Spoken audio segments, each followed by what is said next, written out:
Hello, hello, hello, and welcome everyone. So once again, thank you. It is that time, and just want to take time to thank you for joining us on Conspiracy Cantina. I am your one of your lovely guests, Jedi Master Depaul, and you have xcoregamerskillz over to my. That's my left. But yes, so once again, thank you for joining us. We are going to have a great podcast tonight, a great show tonight, actually. We have some amazing guests, an amazing topic that is pretty much the basis of Star Wars. So, I mean, however you look at it. But there are other things in Star Wars, but this is one of the biggest topics that people really resonate with or think about when they hear about Star Wars. So, with that, this will be episode 5. Episode 5 of Conspiracy Cantina. We are moving along very well. And like I said, we have some amazing guests. We're going to do some introductions. xcoregamerskillz, are you excited for tonight? Oh, always. It's such a great time in the Cantina. The best thing about this is we always have awesome guests. Yes. And I will tell you this.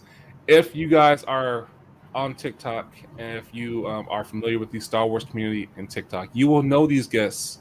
Because if you don't know these guests, you are not a part of the Star Wars community on TikTok. I honestly is one of the first peoples that popped up on my For You page when I typed in Star Wars. But I really started using TikTok. So with that, we're going to pull them up here. We have the original dyad. We'll call them the original dyad. DarthChoco and Element 7. So hello there. Hey, General Kenobi. How's it going? Pretty good. So we have an exciting show tonight. And so first of all, thank you for being a guest on the show. We really do appreciate this. Me and xcoregamerskillz both extremely appreciate this because taking the time out of your day, your busy lives, and with everything you have going on with work, family, your own podcasts, your TikTok following, and everything like that, and YouTube following. So thank you very much. I think you guys are on Twitch too, right? Not really anymore. I used to be. I think about going back. I just don't play games regularly. His sad memory of Twitch is Republic Commando. His first foray into PC gaming, and he was like, maybe I shouldn't stream this. I had only been a console gamer my whole life. Trying to play on PC, I'm just trash. I can't hit anything. You're just like, I don't know. I've gotten a lot better though. A lot better. Okay. Maybe we'll try again. Right, and I'm always down to talk Star Wars. So whoever's out there and wants to just reach out, I'm always down.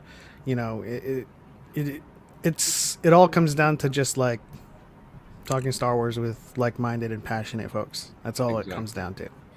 Exactly, I agree. So what we're gonna do, for those who don't know who you are, we're gonna go around and do some introductions. Start with Element 7 first. Introduce yourself, where they can find you, and then we'll move to DarthChoco, xcoregamerskillz, and myself. Hello, I am Element 7 on TikTok. I'm _Element7_ on YouTube, just Element 7. The namesake does diverge a lot across social platforms simply because Element is a rather generic name, so I couldn't secure the 7. So on Twitter, you can find me at Element7x, 7 spelled out, and on Instagram, ElementXStyle. And you can call me Pep. That's my name. Yeah, that's where you can find me. Awesome. Thank you. DarthChoco. Oh, Choco's muted. Yeah. Don't worry about that. No, It's all good. I am DarthChoco. Almost everywhere now. So, main platforms are TikTok, obviously, and YouTube. So I'm DarthChoco on both of those. DarthChoco7 on Twitter, which I'm starting to understand. Twitter's weird though. It's another dyad moment, by the way. 7. Darth.Choco on Instagram, and DarthChoco7 on Twitch these days. So I'm getting close to uniform. Yeah. Cool. All right. xcoregamerskillz. I am xcoregamerskillz everywhere. I don't use Instagram. I'm starting to figure out Twitter. In about a month, my kids are going to go back to school, so I'll be able to stream on Twitch again. And I have an Xbox Live account, but I don't have an Xbox. And I also have a PlayStation Network account, and it's xcoregamerskillz literally everywhere. If you have AIM, I'm on there too. that's where this started all those years ago. So that's me. If you see that name, accept no substitutions. All right. That's pretty simple. I mean, y'all got it nice. I mean, so for Star Wars content, Jedi Master Depaul on TikTok, and also here Conspiracy Cantina, obviously. So that's where you can find me. Just talking about all good Star Wars and joking around and just having a good time, enjoying good vibes and good times with everybody else. You know, no hate, just love, and you know, good Star Wars talk is always good. So with that, so like I said, we actually have a amazing topic today.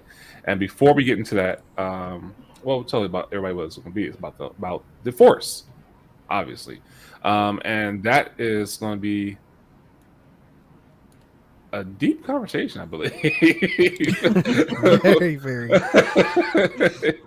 So, I mean. It's like it's touched but untouched. There's like so much to it, so it's going to be very deep and very good. But before we jump in there, let's go ahead and just want to acknowledge some people in the chat and thank you guys once again for showing up and viewing this podcast with us and joining us. So dope, always a favorite. Thank you, loyal from day 0.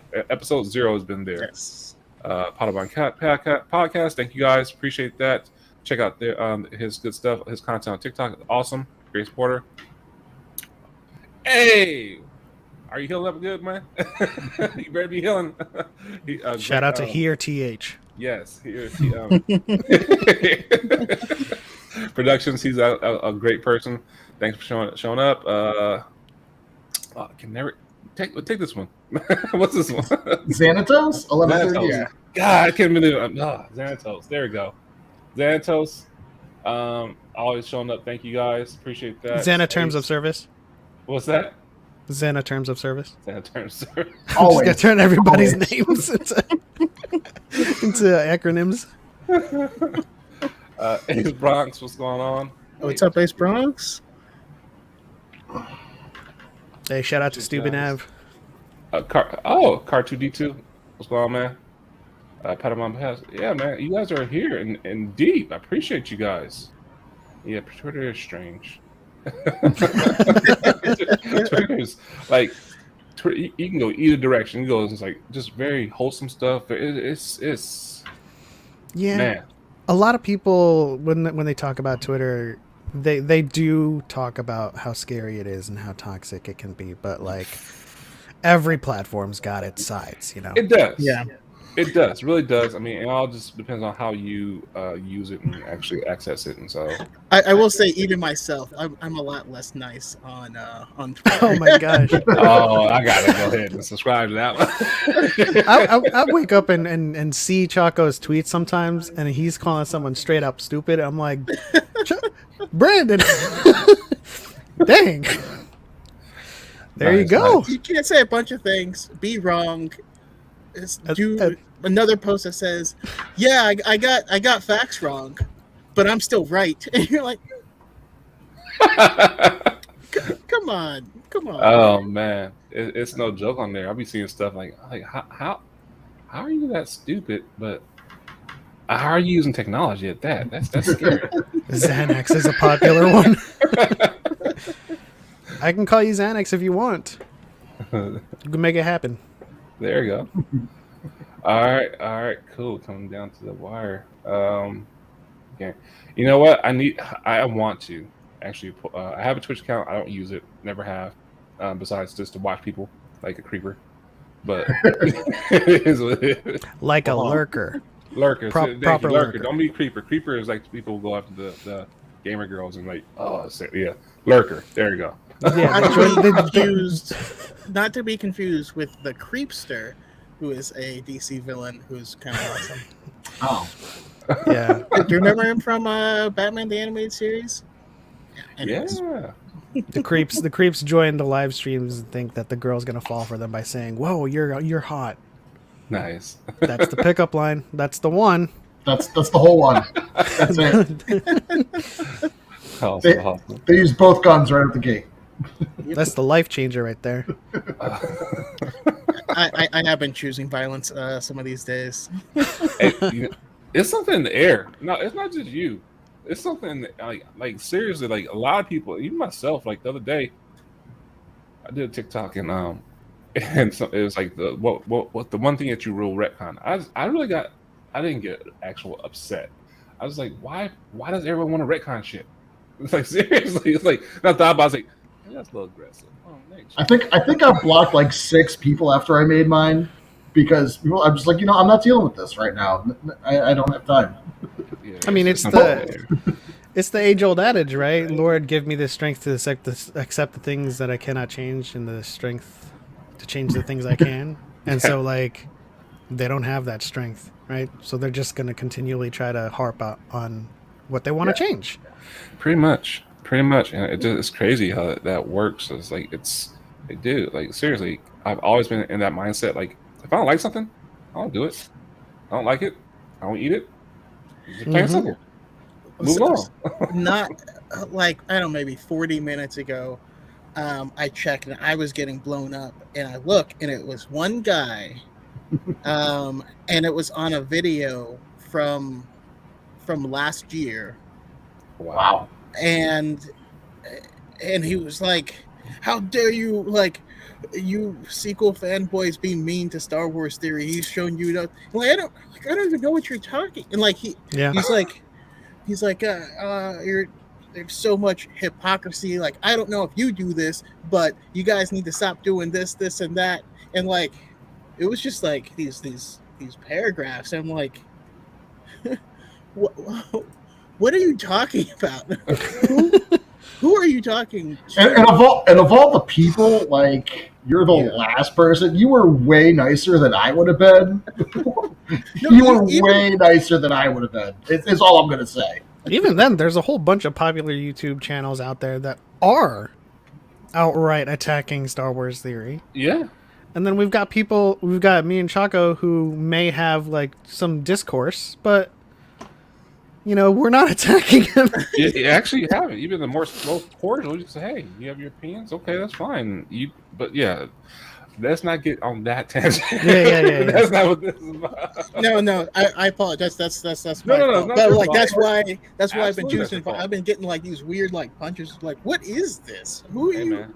Why are you telling me what someone else said? I got your back, well, man. I mean, to circle around back to the whole like, why do you hate this stuff? Like, I made this analog way early on in my TikTok career, right?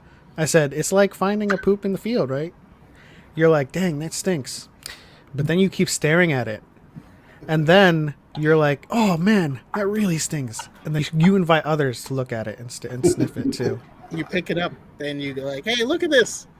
Look, you agree, it right? Stinks. Like, so instead of going off, oh, that sucks, or that stinks, and then you go off and walk off and continue with your day, you're just sniffing poop in the field. And you want others to do the same. Yeah. Oh man, I actually had this. I will talk about that after the thing. But I literally had that happen today at the store.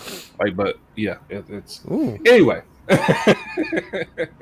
So, topic for today for our podcast: the Force. Now, so just gonna say thank you again, guys. For being just really gotta thank that. Put that in there. Every guest is special to us. It's just this is a topic that I really enjoy. So thank you for being the ones that were able to be on this one. Yeah, absolutely. So since the Force is very personal, what is your lightsaber color? Hilt Design. Yeah, that's not fair because they already did this before. Yeah, whole TikTok there. Hilt Design. And how do you? Oh, that's a good one. How do you see the Force? I think I have visited this topic before, and I've talked about it. Well, the color, of course, being like a chaotic neutral, not so much like in the lawful side, but still not in the evil. I've always resonated with orange. Sometimes yellow. It started out yellow, and then I was like a little bit more orange there. You know, as you grow up, that's where the darkness comes in. My hilt design, I don't know if you can see it, but that's actually my hilt that I designed and someone 3D printed. Let me go get it. Well, Choco chimes in. Yeah, I will jump in because my lightsaber color will be gold. Gold. It started out as yellow, but is trending darker. I mean, I fell in love specifically with Plo Koon, especially back in the Jedi Power Battles days. Okay. And you know, that's kind of the color that he had, and I've just been struck by ever since. I will say I was also fortunate enough to get my lightsaber printed as well, and this is my hilt design. I went with Mass Effect. He went with Dragon Age. Yeah. Both are dope. Nice, very nice. And it's actually based off of my vape. I remember seeing that. I was like, okay. Shout out to Jedi Master Silas for and Andrew Krause for the 3D prints. I need to revisit that. I still have a lot of people's designs on deck to do. It just really fell off. Yeah. And that happens a lot. You got something on the deck, and then you're just like 3 months later, you're like, I forgot I did that. Trust me. Those were cool videos. They actually did really well too. Yeah. As to how I see the Force, I did discuss this before on Dyad, and I do believe with how I resonate with world building practically as well as a game designer is that I would see it as building blocks, and the way I manipulate it, I would see the gizmo that you see in those 3D authoring programs with the XYZ, rotate, and scale. I don't know. It seems like it doesn't seem as mystical as like an ocean, a vast, deep ocean, or a choir, a song. But I thought it was kind of cool. Like if I want to lift that object, I just take it, I click on it, and then tap W for translation, and move it around. He's just playing AutoCAD. For me, being a musician, I do resonate with it in in a musical sense.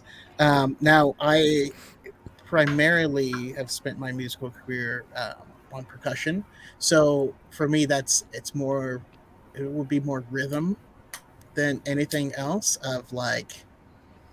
But yeah, I would see it as music, and then you can see, having upbeats and downbeats and different staccato rhythms, and your tempo and intensity, as well as the overall flow of the song. But definitely see it as music, but more rhythm oriented. Okay. All right. Xcore gamer.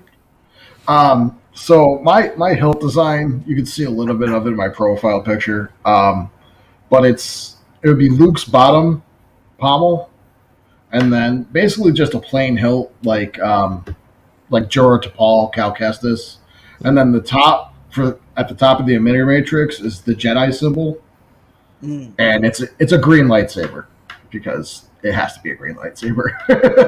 Ever since Return of the Jedi, I've wanted a green lightsaber, and I like because when I saw the first movie, I was like, okay, it could be blue or red, and I'm like, wait, you can have a green one? Green's always been my favorite color, so. Yeah. And then I see the Force as just a million different points of light, like every hue you can think of, every like a kaleidoscopic image. There's some of them are dim, Some of them are so bright you can't even look at them, and there's vast, deep parts somewhere too. Some are dark and they eat the light, but that's how I see the Force. It reminds me of Spectrum, or at least that kind of abstract interpretation of that is like, you know how, I don't know if you guys saw WandaVision. I'm pretty sure you have. Either she's photon or spectrum, but when she was getting her powers, the way she saw the world, Oh yeah, it kind of looks like what you're describing, which is pretty cool. Yeah, good memory. Man. That was an amazing scene. that was a good scene. Yes. Okay. Cool. The hilt. That's a hard one, man. I mean, I like Cal Kestis. I mean, before it was like I didn't even care for Luke Skywalker. I actually like Darth Vader's his hilt style, but then I saw what's his name, Gunji or Ganji? Yeah, Gunji. Yeah, when I found out that you can actually do a wooden hilt, I was like, oh. And that's why I liked it. I was like, "Ooh, that's nice." That's why I had to go with it. Yeah, they said that you can actually have a wood that's hard as metal. I'm like, how is that? Well, this is Star Wars, so okay. But I always like Darth Vader's, not Anakin's, but Darth Vader's. Like when he actually reconstructed his, I liked his hilt style. But Mace Windu's, I actually have the actual saber in the back. You can see it, but oh yeah. Only thing I don't like about his is that his actually is like has gold on it, and it's like I don't like that flashiness. I never really I'm not a gold person, so to me that this just like shows like almost like a kind of arrogance, or like I'm just better than you. That's his second hilt design. He redesigned it after he became a master. Okay. But I mean, I do like his, but I've been going more towards Cal Kestis style. Yeah, it's just because as a color. Now, xcoregamerskillz, I am a green guy, but nice. But I will say this: lately, because I've always, and it's my headcanon of SOTOR, green being like you're the counselor and you're more in tune with the Force. You use the Force. That was always my headcanon. And I do like green, but purple, something about purple or that magenta. That magenta is like that Vernestra color. Yeah. No, it's a beautiful color. That's always my secondary. So like when I play KOTOR, I will typically dual wield and have one gold and one purple. You gotta have that Revan aesthetic. No, I like what you said about Jaro Tapal's or Cal Kestis's hilt, because like this is why this looks the way it does. Because I was always a big fan of kind of demarcating the grip of the hilt, whereas like Mace Windu's hilt and a lot of the hilts we see in the prequels have like the vertical fins that just like either make it look like it would be impractical to hold long term, or Revan's with the knives, just spikes. Yeah, where like if you saber lock him, he would lose a couple fingers. Yeah, pretty much. And I think the same way about Anakin's lightsaber. When you hold one of those, the location you're supposed to hold it, it feels like you're shaking hands with a handful of Legos. That's what it feels like.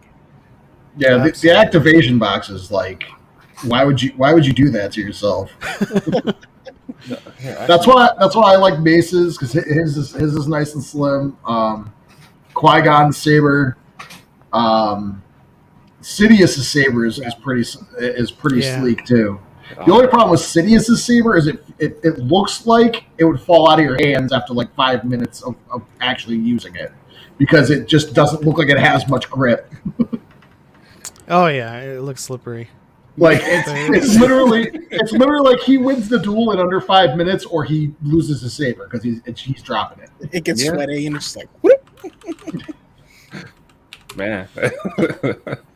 I do like Asajj Ventress's. Asajj, her curved lightsabers. Yeah, those are awesome.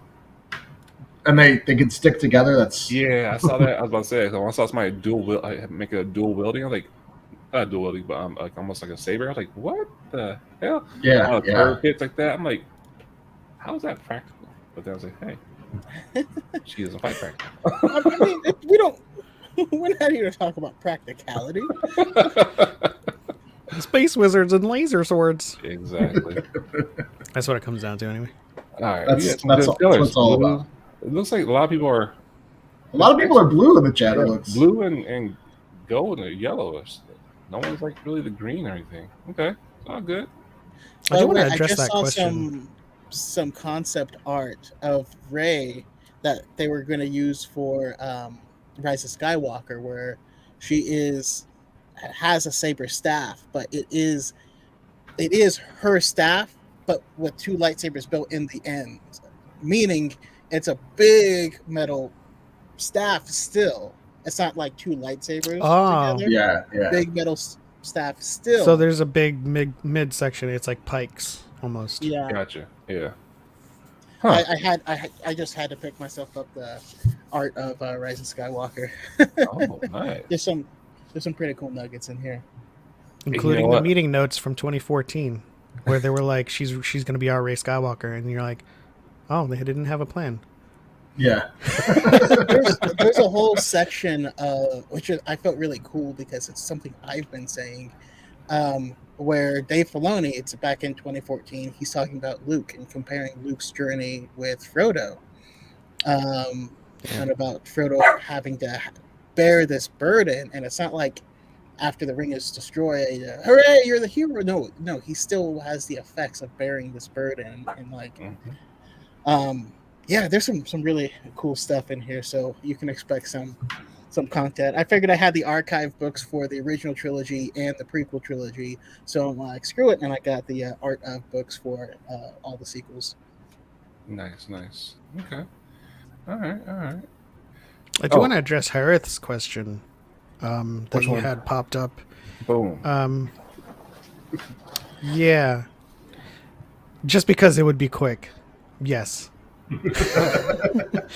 anytime you're scripting, you're coding, and you say this should work, and then you compile and it doesn't, I'm like, that's that dark side at work. And for me, the dark side would just be like a minor key, which is you know how like you'll be listening to a song and then like it'll have a key change where it drops a key and then it goes minor and you're like, oh no, something's off. Something bad is gonna happen, you know. Like, that actually reminded me. Thank you for that question, because I didn't say how I see the Force. So, me being a tech person all my life, like from age 5, my mom said that she used to go to Sears and like that. I used to go to their computers where the associates only mess with me. It was just DOS, green and black screens. mm-hmm. I used to go and do stuff on it. And I can actually remember seeing that, like, but I don't know what the hell I was doing. But she's like, huh. And I've always been to computers all my life since then. So I would have to say it would be more like almost like a Matrix style type, and like type kind of how like Neo saw everything. And more of a infrared structure, like heat sensors in the Matrix style type. I like it. Now, but my mind is still on you as a little kid in Sears, but I'm picturing the Richard Pryor hacking scene from Superman 3, where he just like hacks the world and like, you know, the don't walk sign gets up and beats up the like, super weird. You're like, yeah, that's not how it. Nice. Hey, no, that's good. Damn, you guys. That's funny, because Last night I was watching, you know how they have experts break down movie scenes? I was actually watching hackers explain, like, hacking scenes in movies. And they didn't have that scene. I wonder why not. That would be an interesting way to watch that. Also, I just have to do a small shout out to I don't know what the character's name is going to be, but the character on the cover of Edge of Balance, those hilts just look really cool, and yeah, just I don't know if I've seen that. Lily, Tora, something. here, let me put a link in the private Let's chat. see if I can pull Hopefully it that up. takes it to just an image. Oh, okay. I can. Oh yeah, that's Here, I'll share it. She's from the planet Bashi. Share screen. oh yeah, that's pretty cool. Lily Tora Asi Oh. from Banshee. That right there? That's her name. Yeah, and that thing is coming out soon, so Nice. Can't believe I remembered the first two. yeah. It's Okay, impressive. okay. Yeah, those hills are nice. Reminds me like a almost like a samurai type, more of a body. Yeah, it's got the Suba on the top. Yeah. Yeah. Hey. Not a lot of people know those part names. I can't tell you how many Walter Sorrells videos I've watched on YouTube Ah. because I swear if I had been born in the right century, I would have been a blacksmith. I see it. I see it for sure. You look like a blacksmith now. Is that a practical hit? Most iconic ones are really uncomfortable. Hell yeah, they are. Mace Hill is yes and no. The way that Pep was talking about the Anakin's, I feel like no, that was Choco, right? Has Legos in your hands. Yeah, Those fins and then the I do believe that's the focusing or the activator. all this. I mean, I don't know how you can actually like. Yeah, do the Obiani spin with that. Oh, hell no! You. That's why your this. hands up. That's why they always had their hilt switched in the movies. I'm like, man, but now with Maces, it's a little bit smoother. Mm-hmm. So yeah, you can do it, but you still can mess your hands up eventually. Yeah. You don't like the windshield wiper blades that they put on there? No. That's literally what it is. They pop riveted windshield wiper blades onto a Graflex tube.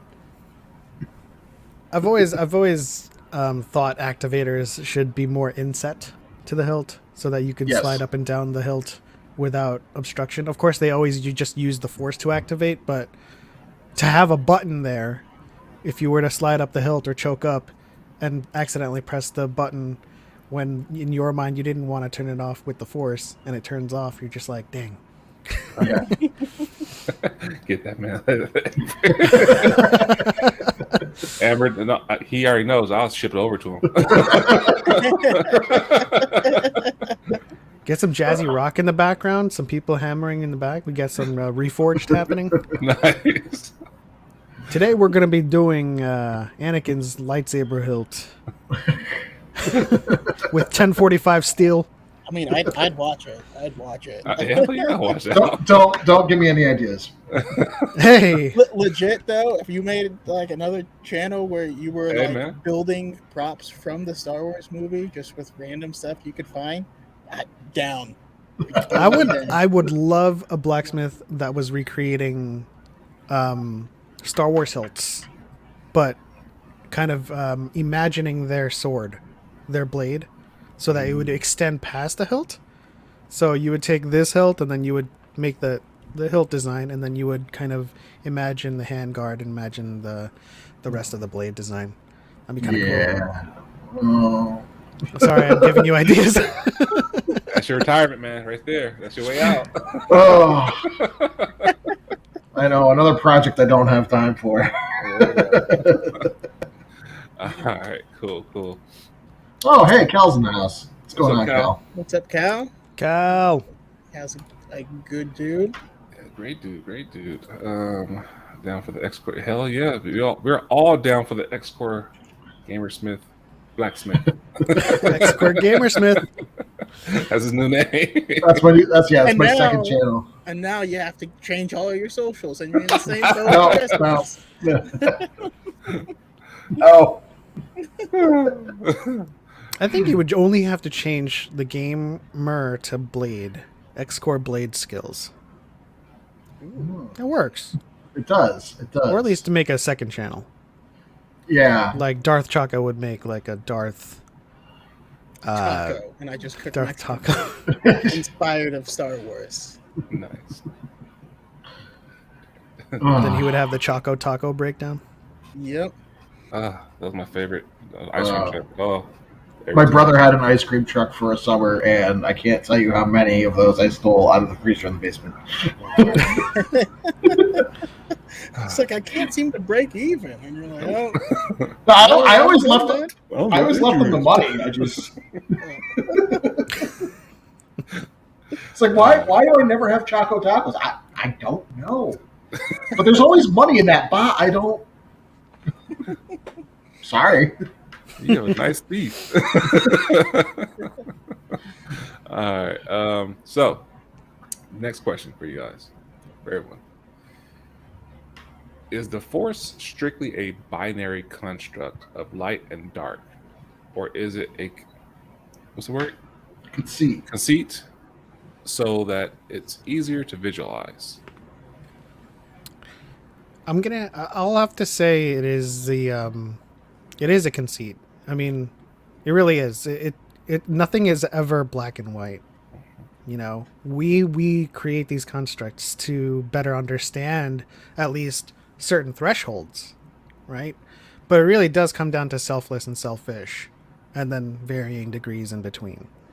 The only, I think, binary that I would accept is that the dark side corrupts absolutely, and the light, you know, enables you to just live your life, right? So, and when I say dark side and light, I just mean the directions in which you're pushing yourself selfless to selfish.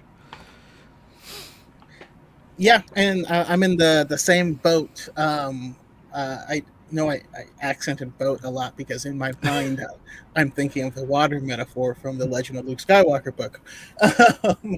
But you know, in that book, Luke visits a culture where they, because he's just trying to learn about the Force, because there's no information, and he finds his culture and they revere the Force, but they don't see it as light and dark. They see it as the tide, and that's what they call the tide, and that the the peaks and shallows are all part of one ocean.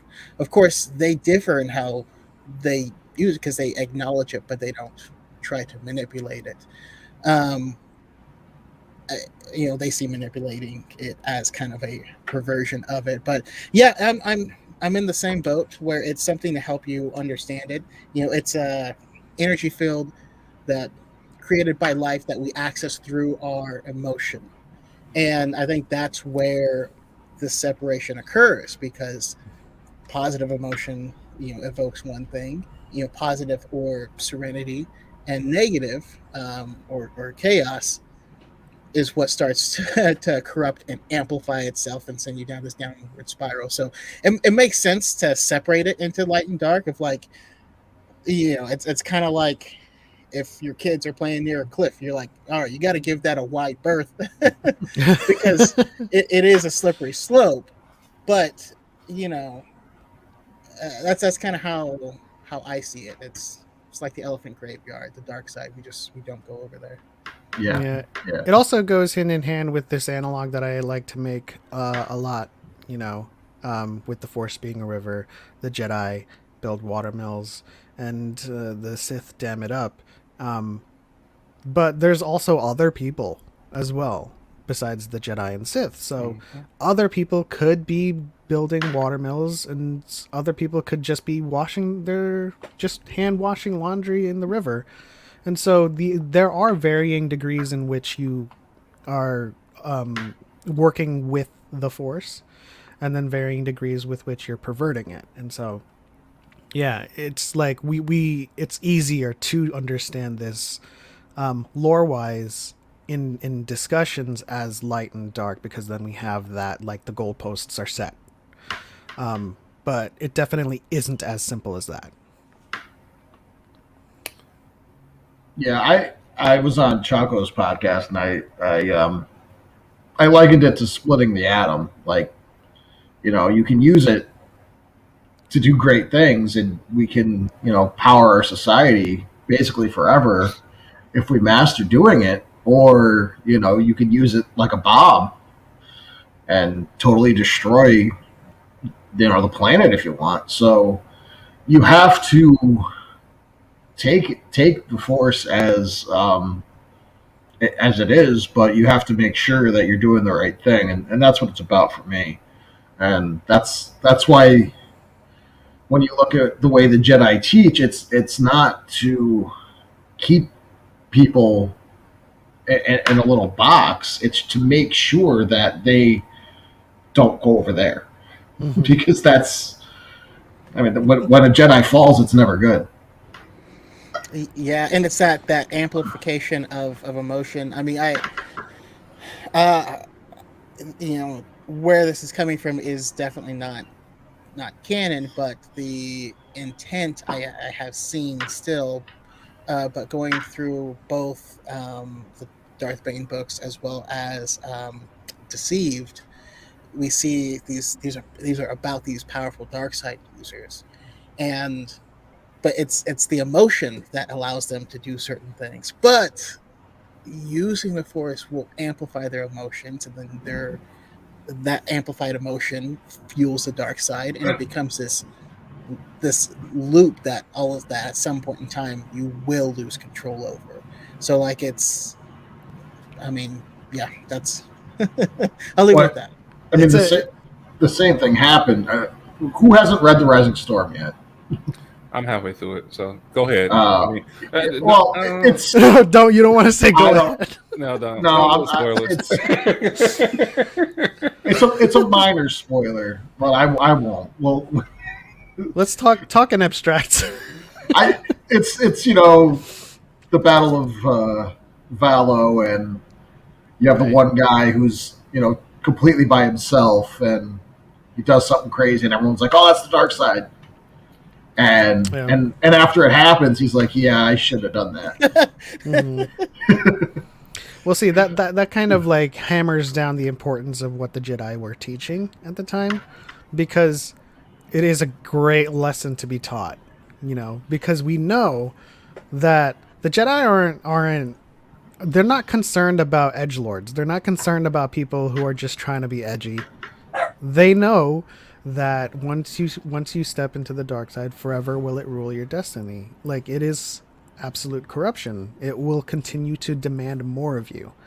So when someone's just trying to be like a little bit cool and edgy, they're not like, whatever, dude, be you. Like, but just don't let it rule you, because we know what happens when you do that. No, I agree. Everything you guys said is on point with it. There is no black and white with this one. I mean, the Force, there's a dark side to the Force, and there's a light side to the Force. What you tap into and use it's completely up to you and what you do. Just like in any kind of situation in life, there's consequences to your actions no matter what. So you have whatever you're going to do is either going to be negative or positive depending on what your intent is. So yeah, absolutely. I mean, it's not to beat a dead horse, but like you guys already said, I like to say this. I like to use rebels a lot, and I think somebody said it in chat too. Ezra, for example. Ezra that was a perfect example of showing people how people battle with the dark side and the light side, not even knowing what it is. Yeah. He wanted to use it. He was using it without knowing it that it was the dark side, but he thought he was using it for the good. And luckily, Kane was there to say, "Hey, no, you chill the hell out. You're tapping into stuff that you don't want to get into." And he's like, "Okay, cool." And he said, "Well, I'm not going. No spoilers if you haven't watched Rebels. If you haven't watched Rebels, we'll watch Rebels." For sure. Plain and simple. But just that whole journey and him thinking, well, I can just dabble in it with Maul. I'll be fine. No, it doesn't work like that. I mean, Our apprentice. right? Who's our apprentice to? Like, the hell, man, go away. Nobody invited you. And that's why I love the High Republic is my favorite era right now.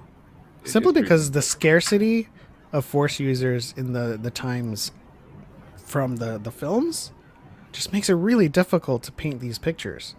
And when you're in the High Republic with an overabundance of Jedi, an overabundance of people still learning, Padawans, knights, new Padawans, they're still questioning things. They're still experiencing all of these things that we only glimpsed in Anakin, and then because then like he shot up, he grew up before not before our eyes because they did a time jump, but reading about these different Jedi. Still have you. Absolutely. But reading about these Jedi and experiencing these encounters with their darkness, and then having them explain, well, no, we're always going to have darkness. And, it's not about shutting that off, or it's not about repressing your emotions. It's about living with them, but not letting them rule you.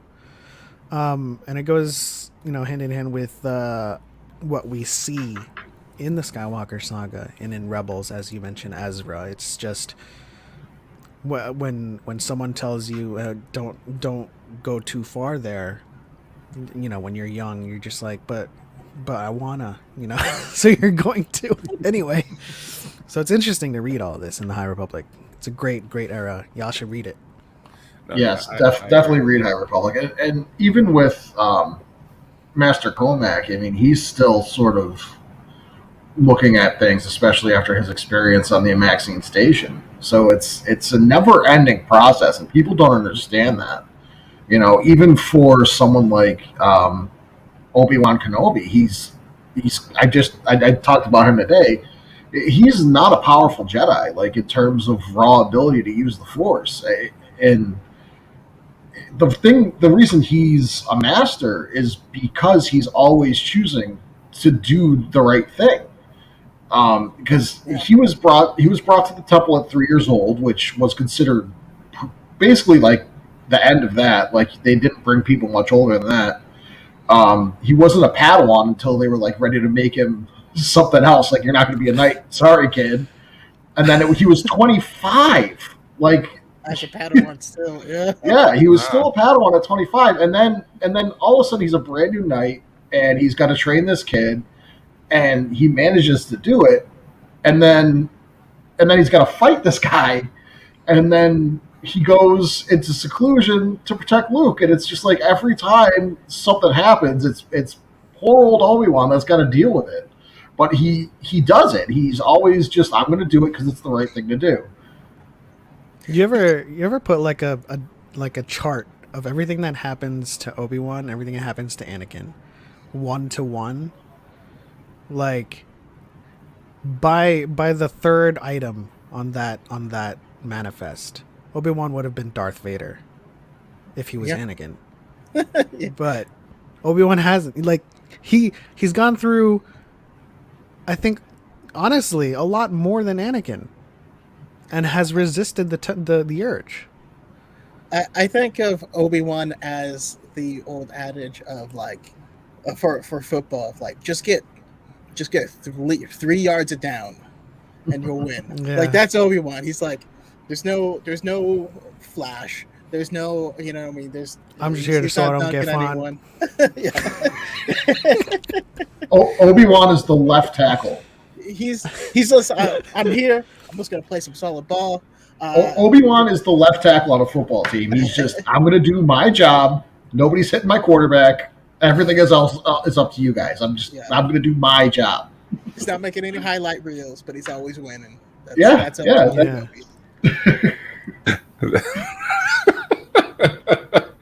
That's a good analogy. I do want to address Cal's statement on the High Republic being slept on. He says it's one of the deepest and most impactful eras yet, and that's even coming from a diehard Old Republic fan. What I find the most interesting, considering Choco and I are Legends and Old Republic fans, is that huge. It makes sense. You know, if you are pretending to be one of those, if you don't know who Revan is, you're not a real Star Wars fan. You probably don't know the Old Republic. You probably don't know these characters, and you're gonna put on airs about the High Republic.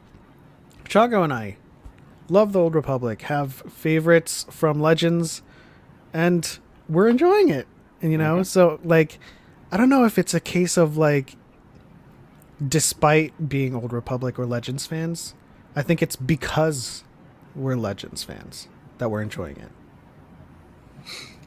I agree. I don't think it's because we really enjoy the material itself. We don't enjoy knowing the material. I think that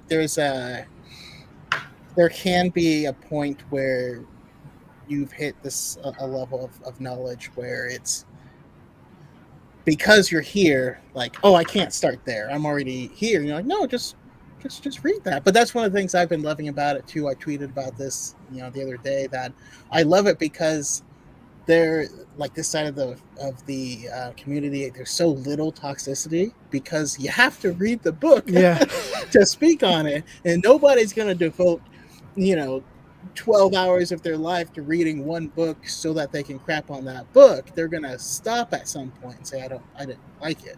And that's okay. But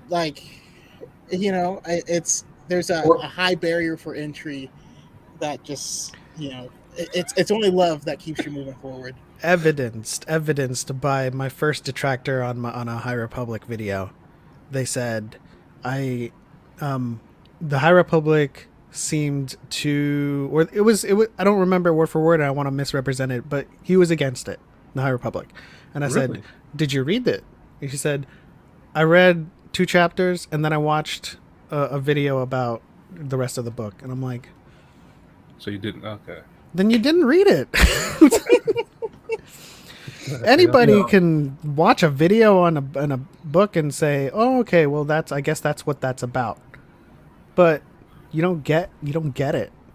Yeah. And there's the people who don't like Geode without reading his book, and it's like, how do you not like it? You just, it's a rock that's stupid. Okay, did you read it? Well, no, it's just dumb. Oh, okay, well, I guess. If you think about it, Star Wars is dumb unless you watch it. or getting triggered over Tarek and Seret. If you explain Star Wars to someone who's never heard of it before, they'd be like, well, that's stupid. Well, but watch it. How many times did she kiss her brother? We're getting triggered over Tarek and Seret. A literal they. Yeah. In terms of physiologically speaking. And then thinking, oh man, they're really forcing that. No, it's literal. In a literal sense, they are they. What would you call Venom species? The Venom is non-binary for sure. Absolutely. Yeah, no, absolutely. Yeah, I agree. So, I just have one thing to say about the latest trailer. I don't know if y'all seen it. Oh yeah. Are you avoiding seeing it, man? No, that's a red one. I was like, are you racist, Venom? Well, so in the comics, the reason that Carnage is red is because he is inside and part of him. So it's actually like blood that makes him red. Oh, In the comics, I don't know that they're gonna do that, there. But yeah, that's If you actually watch Straw Hat's video on it, when he like slow mo's the transformation, and it really looks like that's what they're doing, because like his face, like it doesn't just come out over him; it's like his face. You go watch Straw Hat's video. and that's why in the comics, Venom refers to itself as we, and Carnage says I. Yeah, that's the scariest part. It's like we are Venom, and he's like, I am Carnage, and you're like, oh damn, that's scary. And it's also because of how crazy Cassidy was. Yeah, it's nuts. Sorry, we've derailed your. No, this is cool. It's cool. This is what the conspiracy cantina is for. We're about to derail again. Geode. So I got to touch on Geode real fast. So touch on him. When I he's not just a boulder. It's a rock. It's a rock. I thought they were trolling us. They say, "Oh, you got to watch Geode. Wait till you get to Geode." I'm like, "Okay." I was going through the whole thing. I thought they were trolling us through the whole damn book. I was like, "Are y'all moving Geode?" Like, Claudia Gray don't troll. She knows what she's doing. But honestly, that's what I thought. Personality, like, would be someone that could do something like that, and that's why I just laugh thinking of Reek's perspective. Like he goes into the kitchen and Geode's there. He's like, "What?" Now, how many people when they read Into the Dark or when they first were introduced to Geode pictured like an ore sample? Yeah, I thought like a little boulder, like Geode. Yeah, I thought something like 3 feet tall or something like that, and jagged. Right, and then you see, and he walked out of the 10 Commandments, like he's a slab. And then you imagine Wreath getting facial expression or extracting emotion from that, and you're like, well, that's even harder.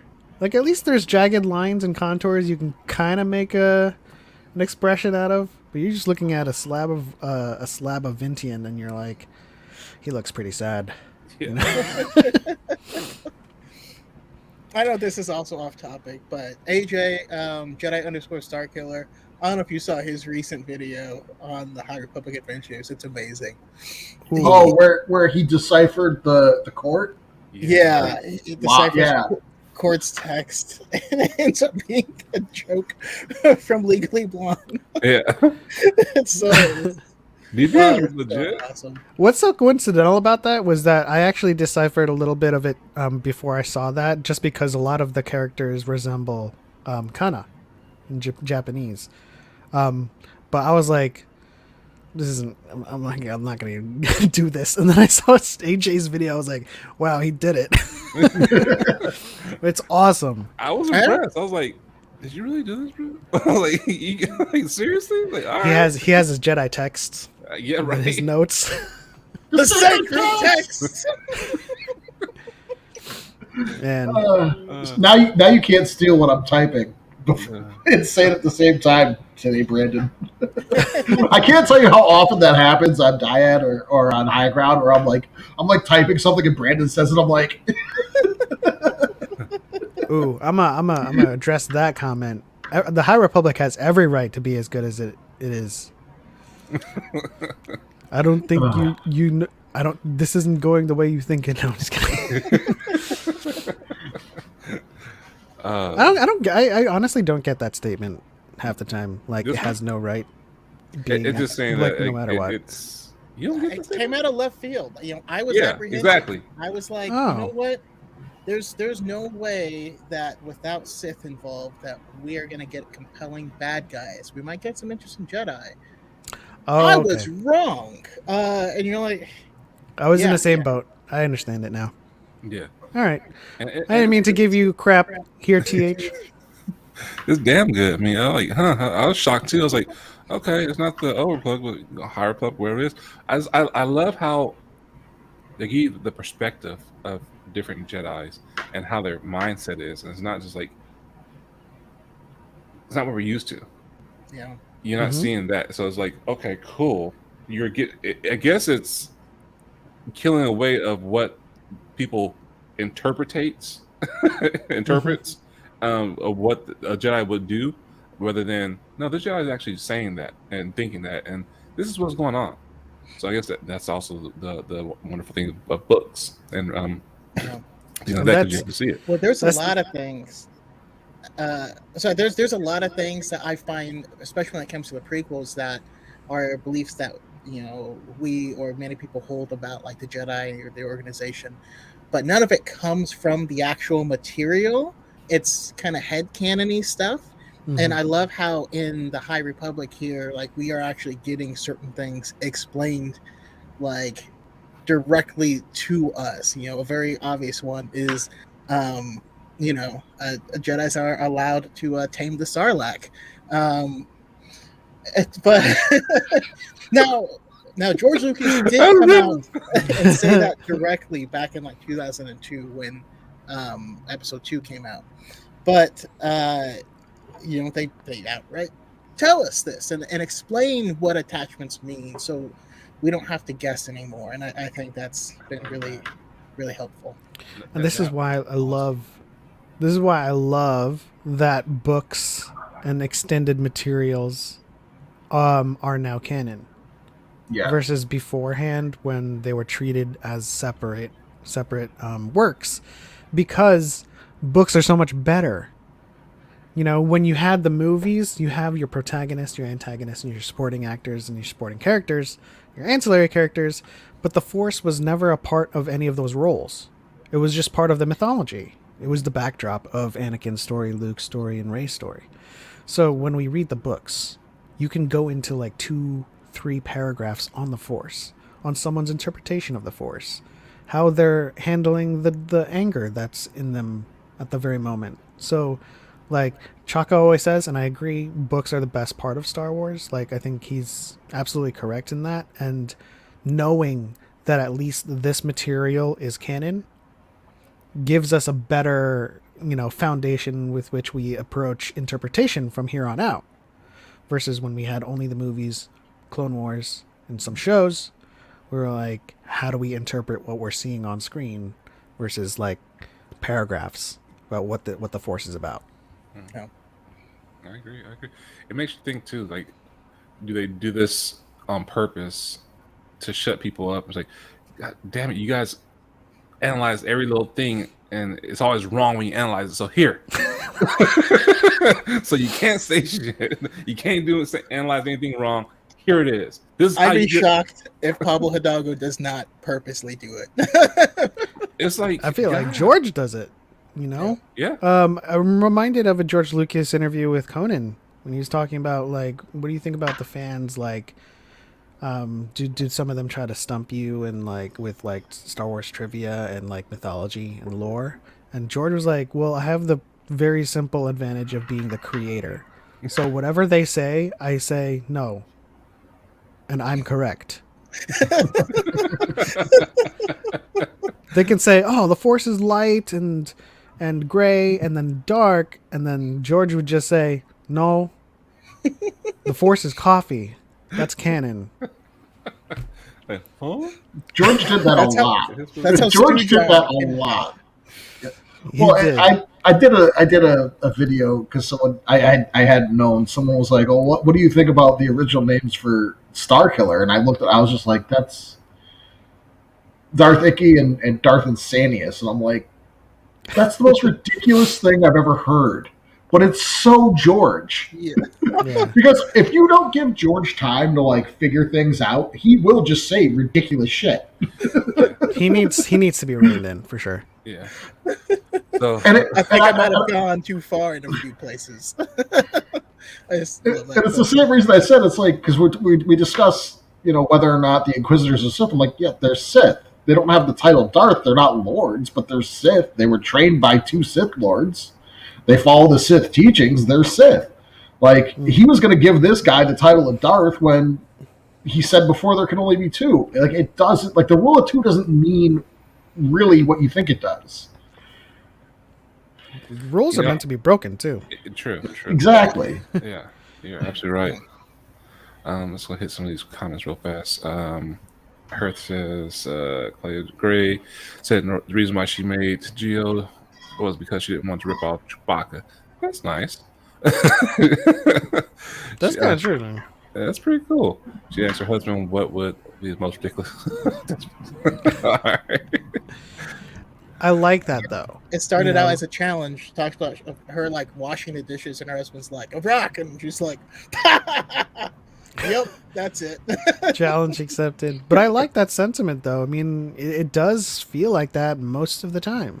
Yeah. You know, I love Afra, but she's got a Wookiee companion, along with 2 mechs or like a protocol droid and astromech. It's kind of feeling samey at some points. You know, so yeah, I love that she was just like, no, let's give him a co-pilot that's not a Wookiee, that's not like an Ardanian or anything like that. Just let's not make him like, you know, a bipedal species. Exactly. All right, cool. That's why I love Ember so much, because it's just like, oh, he's got a pet dog. Yeah. Ember's dope. Ember. I like. You're only halfway through. Yeah. Ah, damn it. No. That wasn't me. That's mean. No, that wasn't.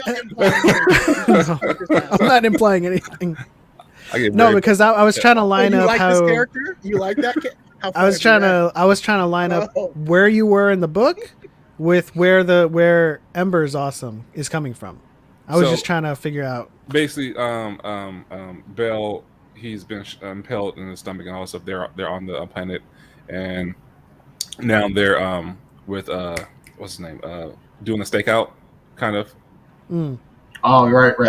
Yeah. Where they hop on the roof and they're like. Yeah, and now they got in the fight with the bodyguard and all that stuff, and then the device went off and not disassembled, but disignited their sabers, and they're like, "What the hell is that?"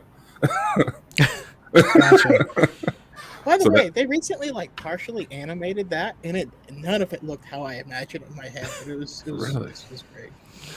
Dude, if we get movies of those, I'm telling you, it's over for me.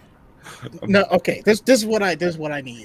All right, I'm gonna need a Detroit Become Human style game in the High Republic, where you're walking around, you're making decisions, and it could play out a number of different ways, but ultimately they'll say, okay, this is the canonical ending to this game or whatever, but let you play switching perspectives, number of different people, and you can make things come together, between I don't know, maybe 2 Jedi, 2 or 3 Jedi, like maybe a Padawan, someone in the Nile, and like a random person who's just trying to survive, or like some type of smuggler. Have you jump into perspectives, and all of these characters will end up crossing paths at different points. And like, I think that would be the game. I need that. I want to play as Jordana Sparkburn. I don't know who that also, is. Quantic Dream. You have your next game. Do it. Approach Lucasfilm. Jordana. Oh, that would be so cool if you can control the that her would be cat dope. thing. Yeah. Oh, That'd be hell dope. So that's Out of the Shadows. Oh, Is that out yet? it is. Yes, came out last Tuesday. I might have to get that. Highly recommend. Don't sleep on it because it wasn't the main adult title. This book has ramifications for the entire universe going forward. Oh, really? Yeah. It's one of those things. It's like, I look at the wife, like, can I order another book yet? I got like 8 credits on Amazon Audio. The only thing I wish we could get paperbacks at the same time as the hardcovers. That would be nice. Because I enjoy, because I like to read. I usually read in bed, and it's harder to read a hardcover in bed. Whereas if I'm reading a paperback, I can lay down and hold it up like this. Hold it and all that stuff. Yeah. No. They have Whisper Sync, but it's like they're man, they really should just bundle them together. Let me buy the paperback. I just it's easier. Yeah, It takes up less space. true. Nerd Yeah. problems. They're just trying to get that second wave of revenue, though. Yeah. Yeah, they I are. mean, I don't blame them. It's just Especially with people like me who like to read and listen. See, and yeah, I gotta get into that because I can listen to it, but then if I don't read it, I don't comprehend it all the way. So it's like in one area or the other. Because if I'm doing something else, like, oh, it's like when I'm watching a show. I'll be doing work, I have it on, unless it catches my attention and pulls me away from my show. It just won't really sit. So, Hmm. but no, I get what you're saying. Cal says going on what Depaul says too. I love to deep dive into everyone's views, how visually and emotional. Well, thanks, Cal. Appreciate that. Here's a question, and I think I've answered this, and I looked it up, and I'm gonna say no. No. Okay, cool. Because So they came out and they said a very funny statement to me. They were like, the other novelizations, like the older ones, the official stances, where they match the movie, they are canon. You're like, so no. okay, That's what they said. It's like where they match the movies, they are canon, but the other stuff in the book isn't. And you're like, So no, just and then say the no. movies. Just say no. Just watch You the know. movies. It's great.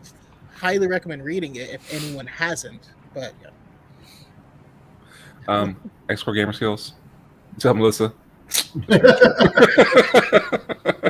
I have an idea for when we actually start merch, but we'll talk about that later. Yeah, for sure. I got you. But yeah, okay. Let's have a look. Cool. Boom. This one right here. The young adult books are very important to the High Republic. Into the Dark, I played a lot into the comics and Rising Storm. Okay. And Into the Dark, it's very helpful when you're reading Out of the Shadows. Test of Courage too.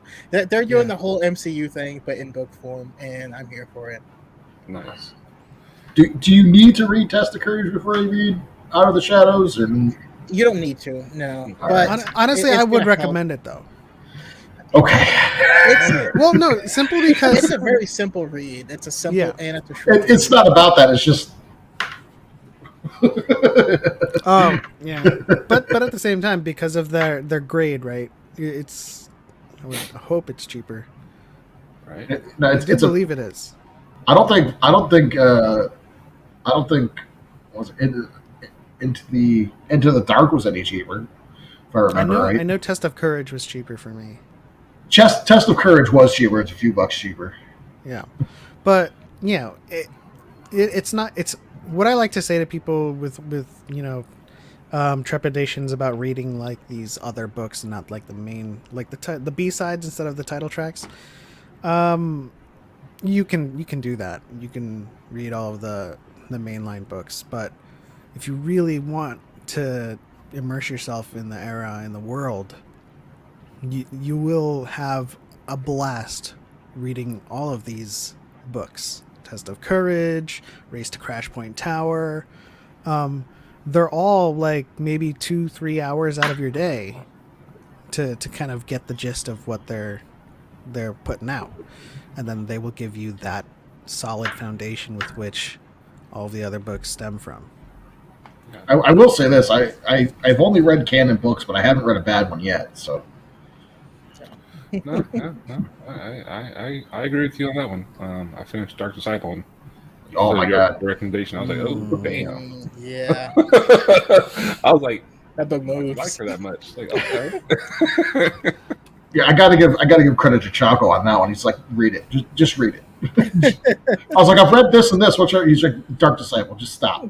Yeah, I was ready to beat Dooku's ass. I want to meet someone that doesn't like Dark Disciple, just so I can get my slap out.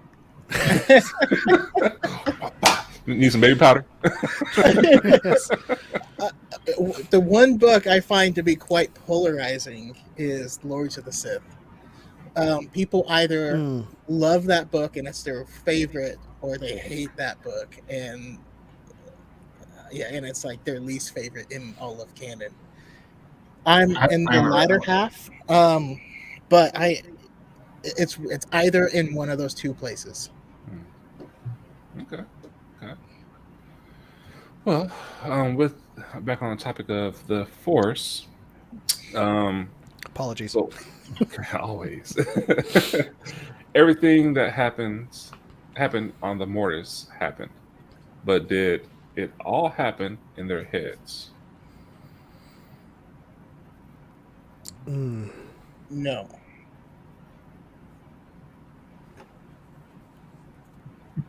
Care to elaborate? No, I won't. No. You will know. No. With that whole arc, it's evidenced by the existence of Mirai. Mhm. That is something that carried over and lingered from there. Now, at the end of it, all of their memories are erased and all this stuff, but there's this thing that lingers that tells us that something was there, something did happen. But we also have the fact that when they first arrived, um, they were able to communicate with the ship they were supposed to meet. And they're like, "Hey, we're at the coordinates." Like, "So are we. Where are you?" So something happened for sure. Mhm. And there is lingering effects. I'm on board with that one. Yeah, I'm not gonna lie, I'm right there too, because just the fact that, like you say, you have the bird that follows Ahsoka, like it's lingering effects, and I mean you can't just conjure. Well, I guess you can with the Force conjure shot of thin air, but still, I mean Anakin. And it's also, my theory is that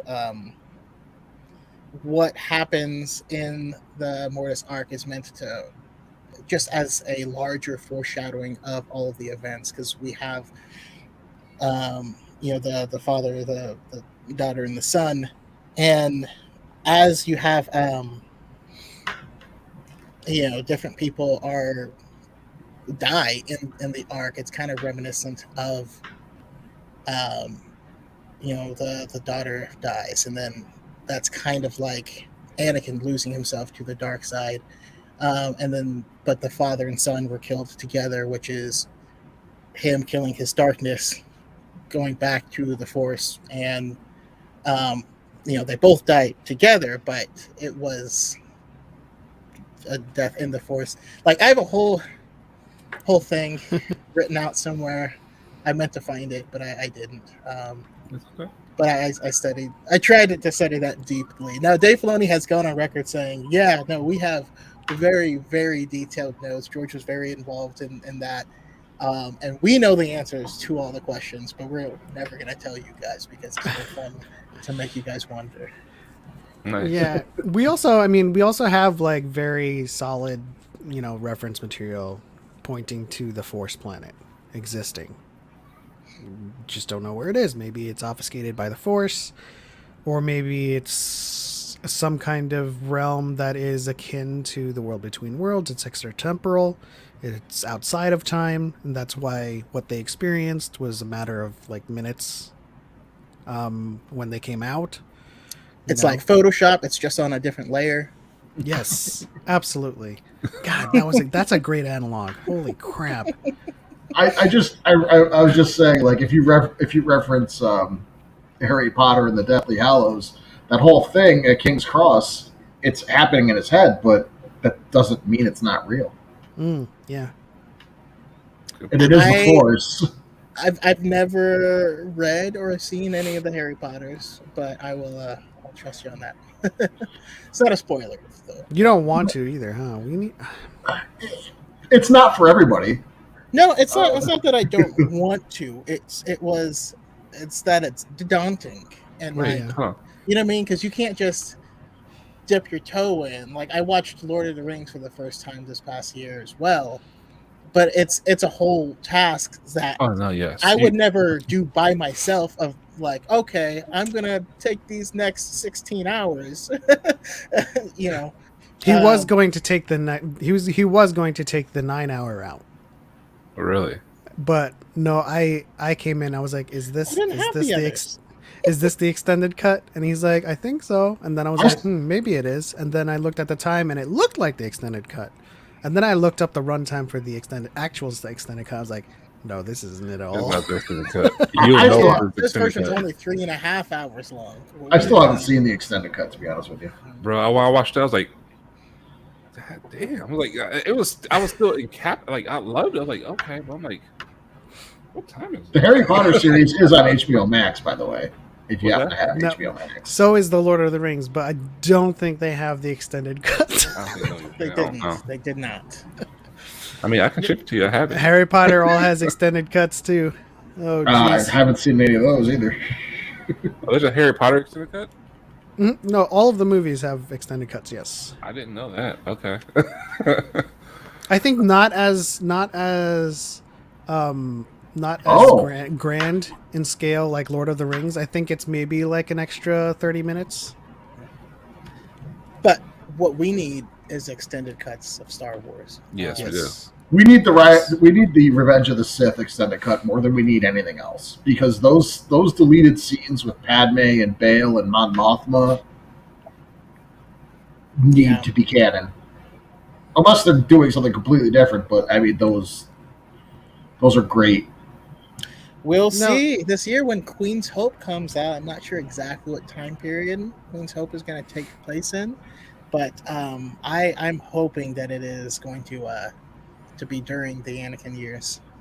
Get some background info on that. Mm-hmm. Shout out to. Oh, sorry. Hold on. They Fly Now. If you haven't, go ahead and sub to their weekly podcast. They took a break this week, I believe, because Yeah, Carter had to have surgery. he had which is surgery. So, unfortunate. yeah, if you haven't, check out their podcast. It's pretty dang good. They fly now? They Fly Now. They fly now.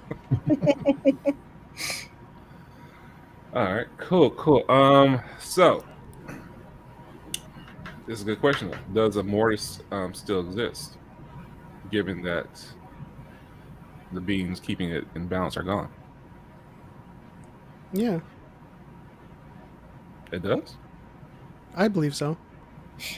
I believe it still exists, but I'm curious of whether or not it has some sort of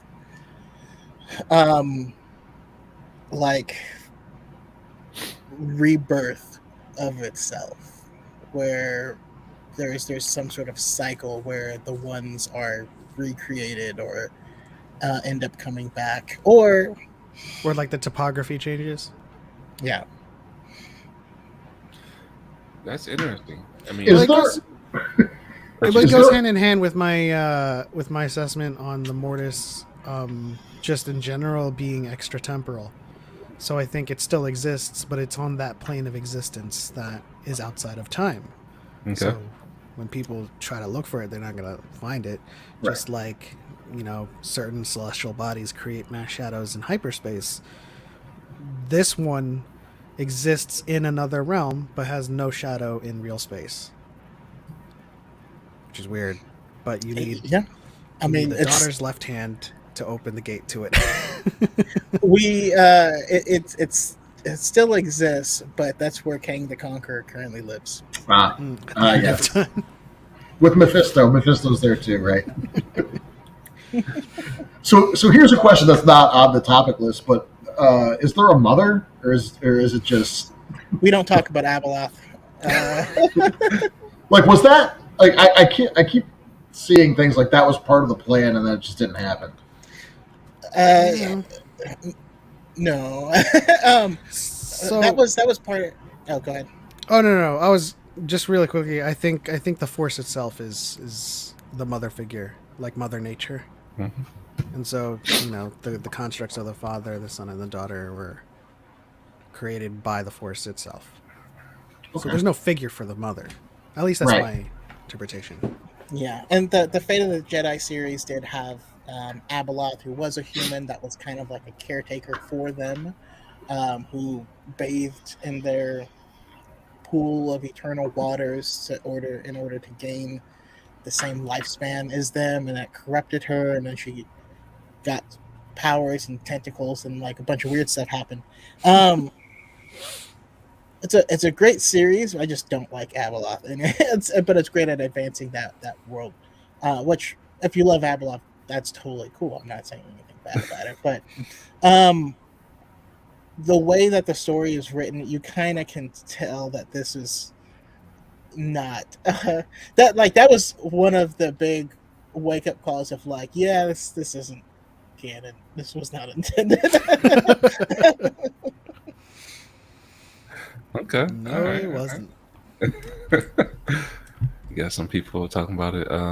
Let's see.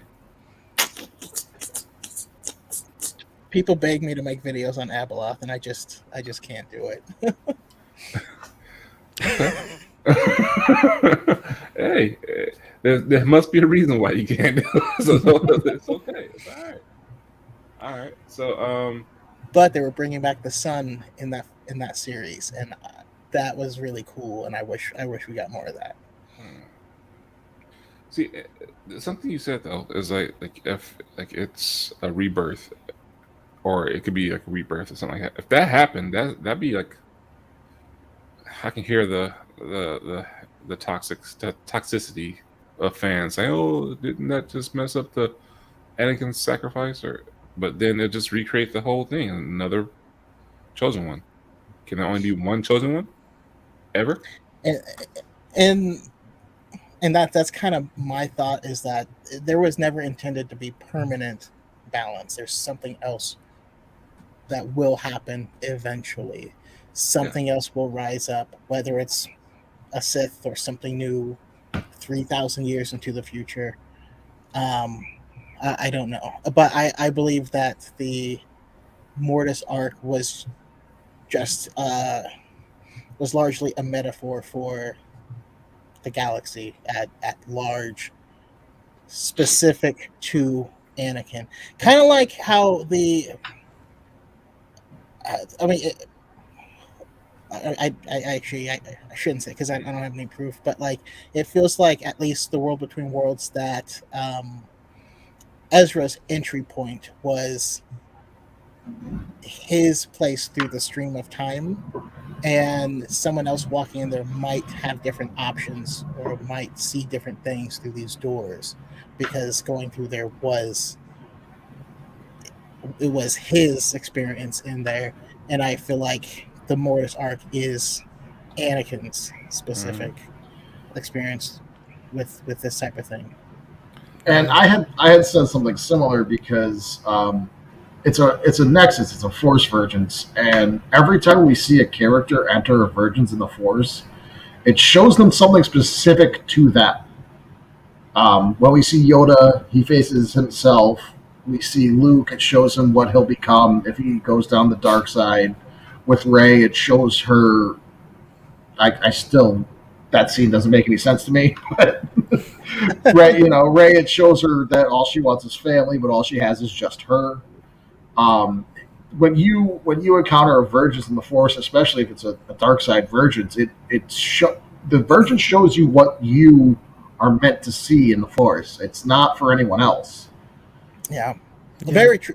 There's also a short story in From a Certain Point of View, Empire Strikes Back, that is told from the perspective of the Force Virgins, the Virgins on Dagobah. It's from its perspective, and it's wild.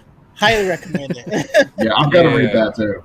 Yeah, Choco, because of you recommended that book. I got that book.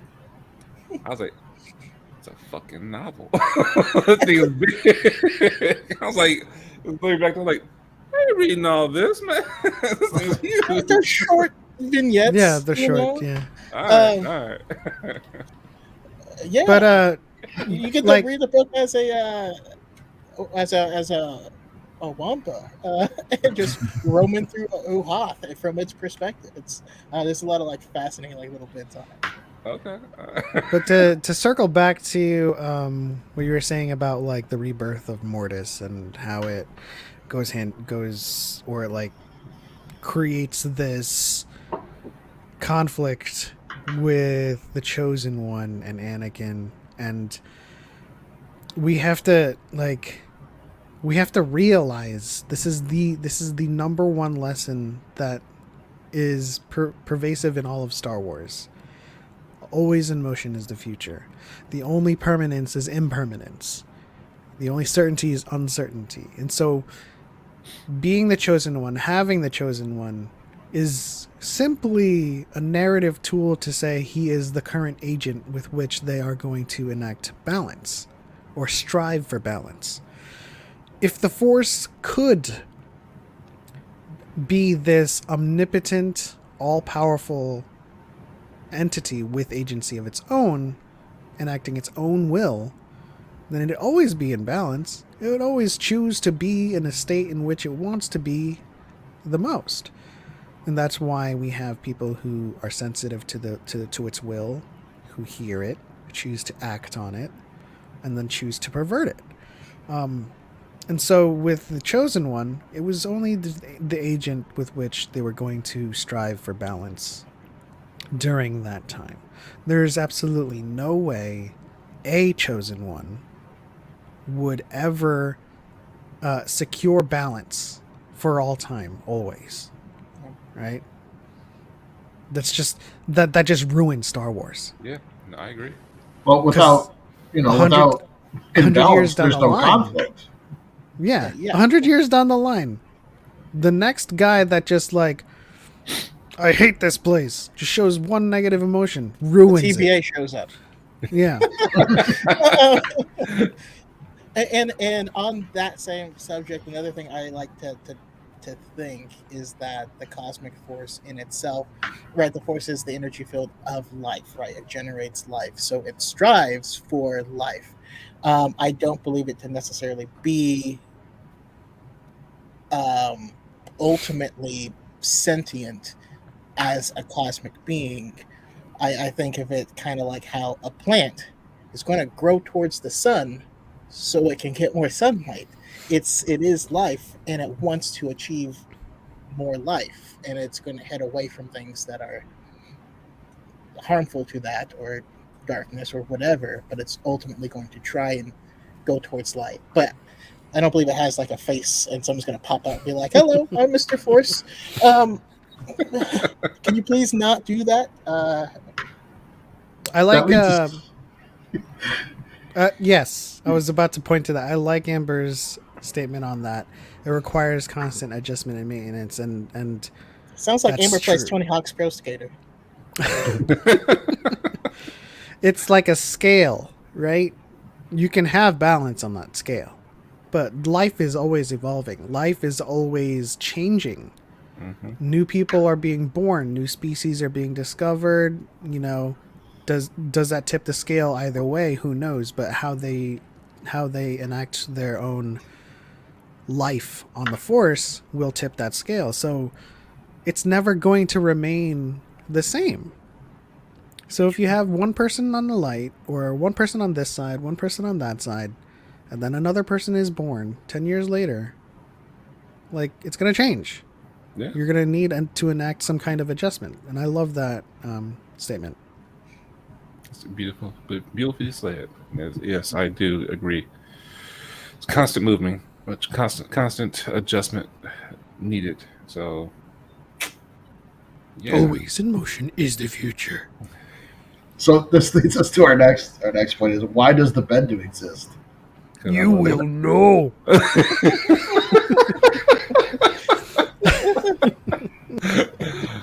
Bendu. Huh. I really don't think there is anything deeper other than they just do, It's kind of like asking what is the meaning of life, or why does the Force exist? It's like you're kind of missing the forest for the trees because they're just there. Like we can't answer it. I don't know. There is no canon that I can point to, or at least no headcanon of mine that knows why Bendu exists. I'll do you one better. How does Bendu exist? When does Bendu exist? Bendu exists all the time. all for all time, always. I would like to think that he exists just to the reason why we all exist, or anything in the Force exists, just for the fact to, well, for that reason, I would say to show and explain people, because at one point the Force party is like, hey, yeah, you got the dark and light, all that stuff, and these fools are taking us and literally using us, put us as gang wars, so whatever. But let's go ahead and have somebody who just goes with the flow.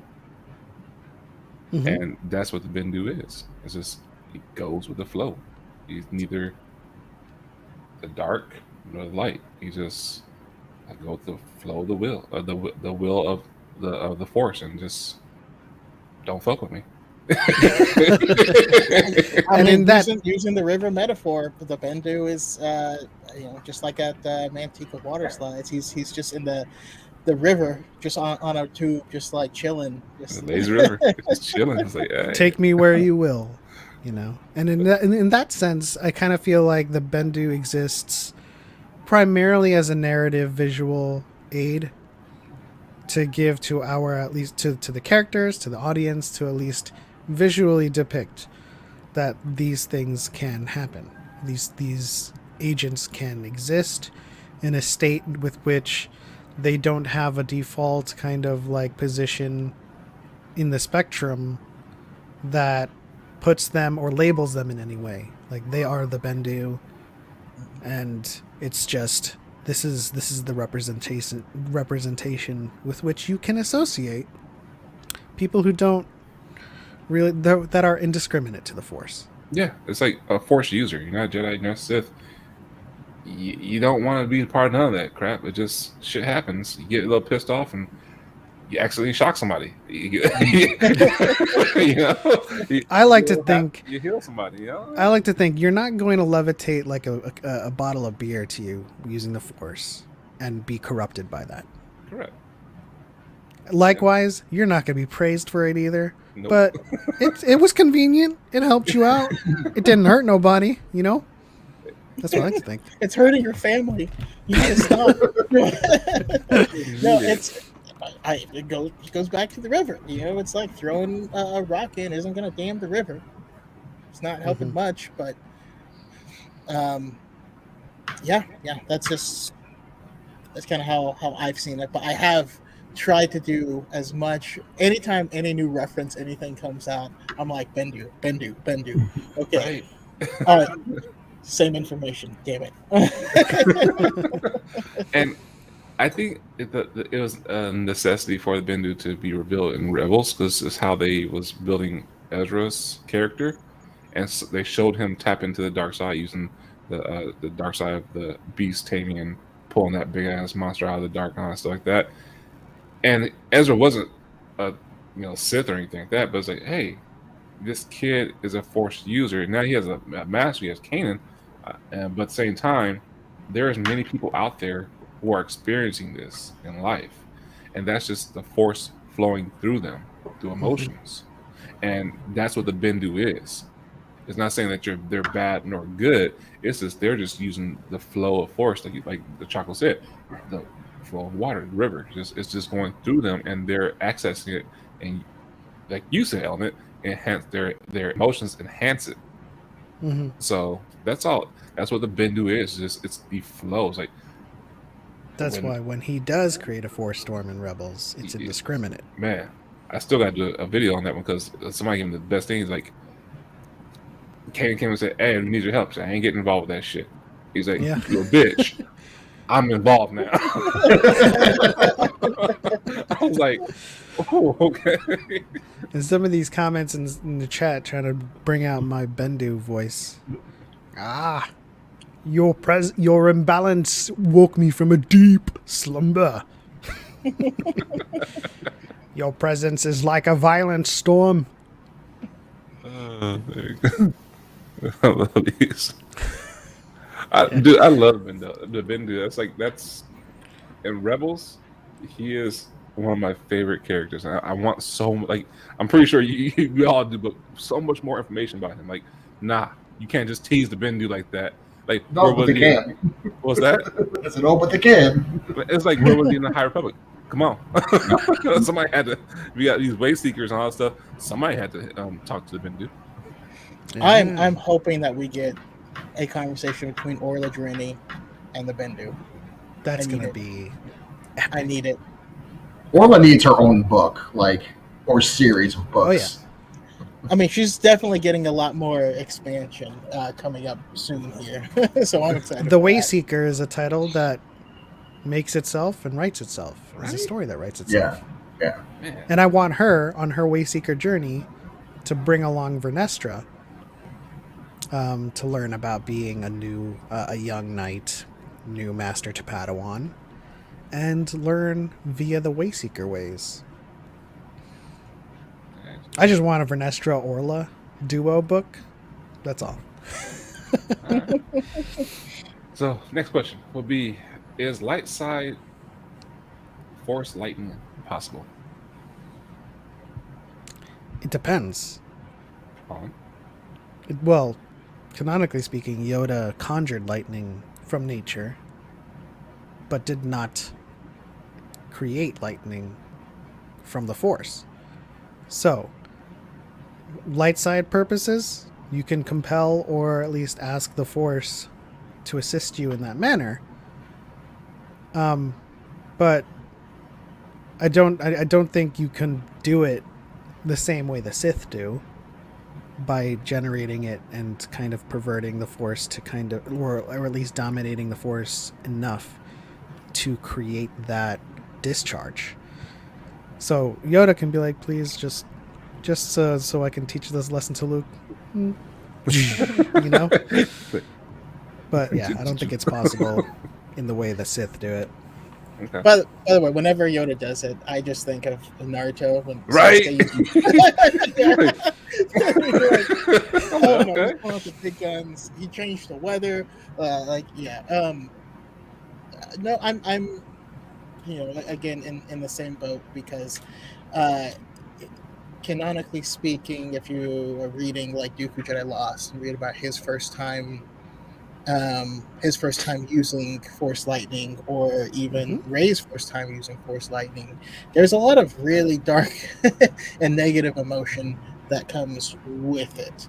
So like it couldn't inherently be a light side thing if you have to access darkness to do it. Now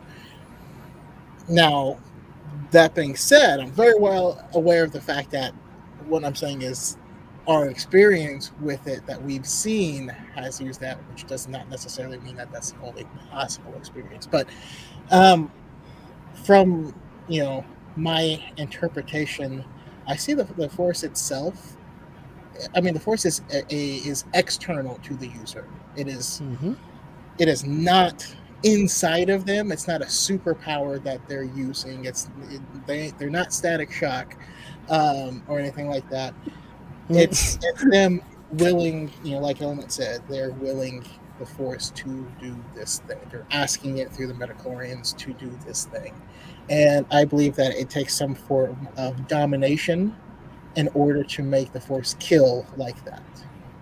That the Force, being an energy field of life, wants to create life. Now you can Force push someone off a cliff because it's the fall that killed him.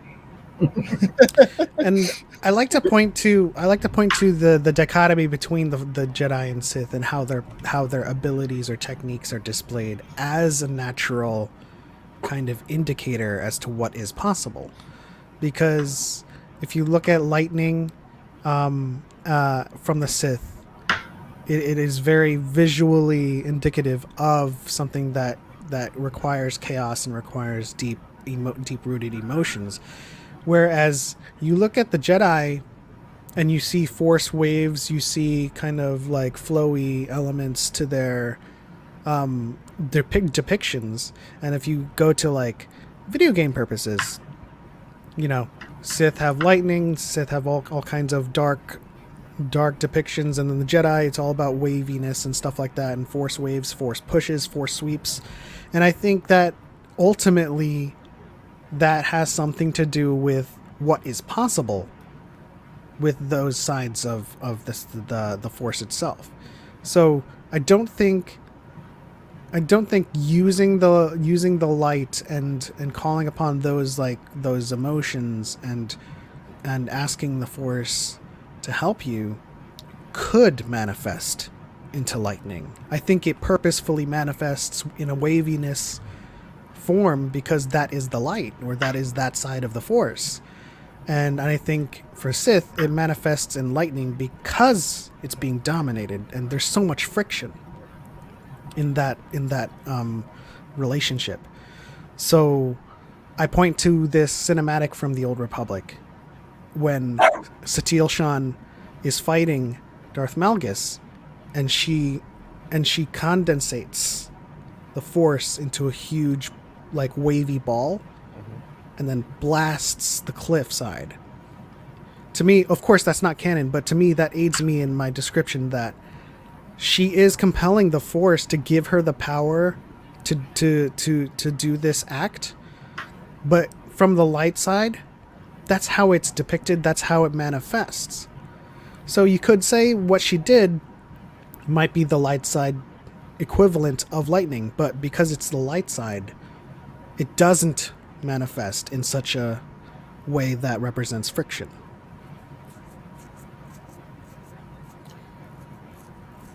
Solid. Solid. Okay. So I just have like two points to add.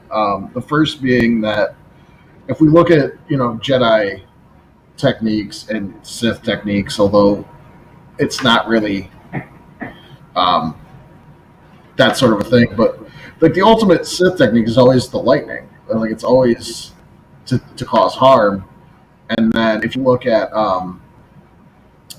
the ultimate sort of Jedi technique, it's the healing.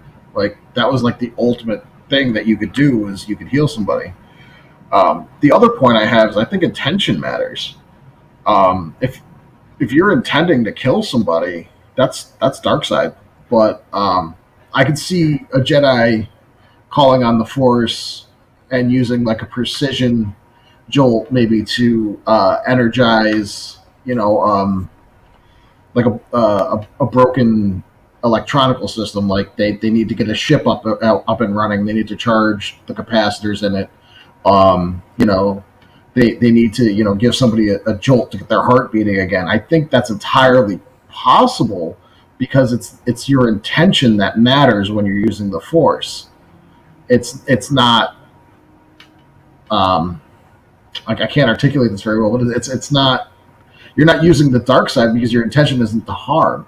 You're calling on the Force to help you do this thing, and the way the Force is going to do it is well, I'll give you the electricity. It's in the air already. Yeah, I agree. Okay. No, yeah, I agree. I think there are some instances where they could.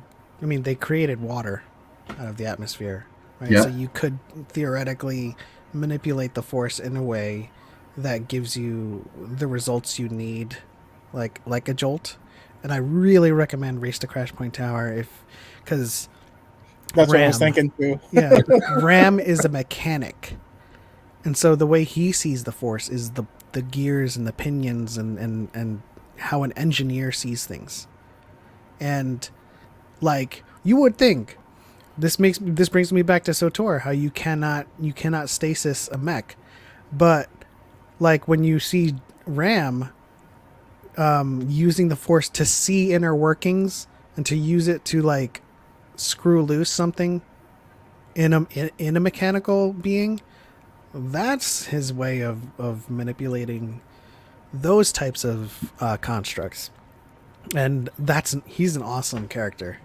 Yeah, we got a quick introduction to him in Into the Dark, but I'm. It's interesting how you guys are like how they're describing like how people see the Force, or different Jedi see the Force. Just it reminds me a lot of like Full Metal Alchemist.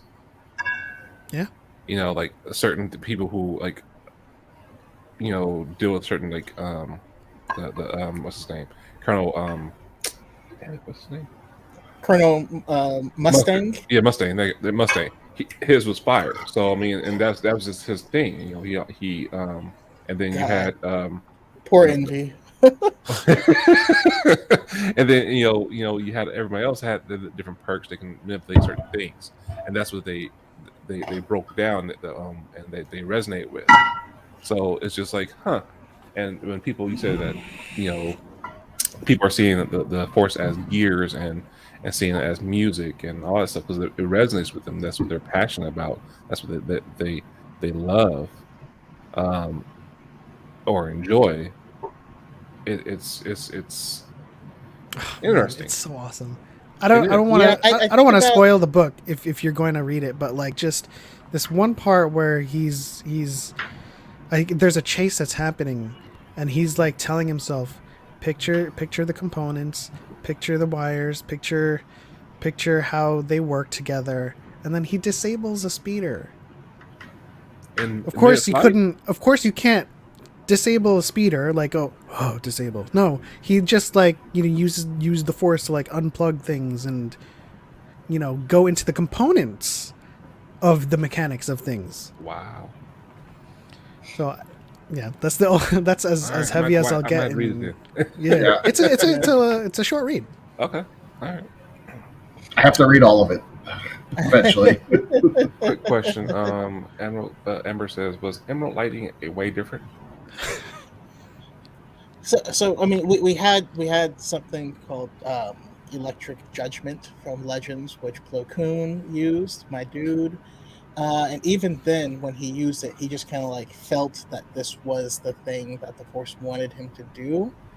And so comes back to the council. It's like, should I use this thing? Should I not use it? And they're like, well, it's a tool given to you by the Force. It would be wrong not to use it, but be careful. Of course, that's not something that's in canon.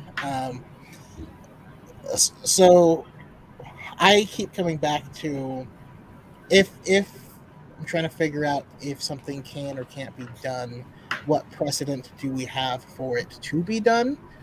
And then separate question is what precedent that we have that says it probably wouldn't work this way.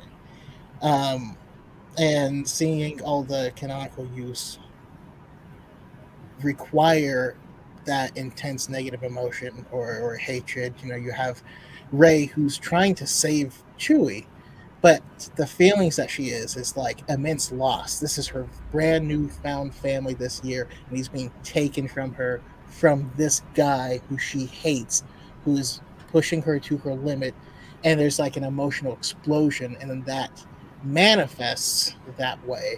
I've yet to see any form of it manifesting without that type of emotion, which is kind of like what Dooku did in Dooku Jedi Lost, and straight up reduced a room full of people to charred to charcoal.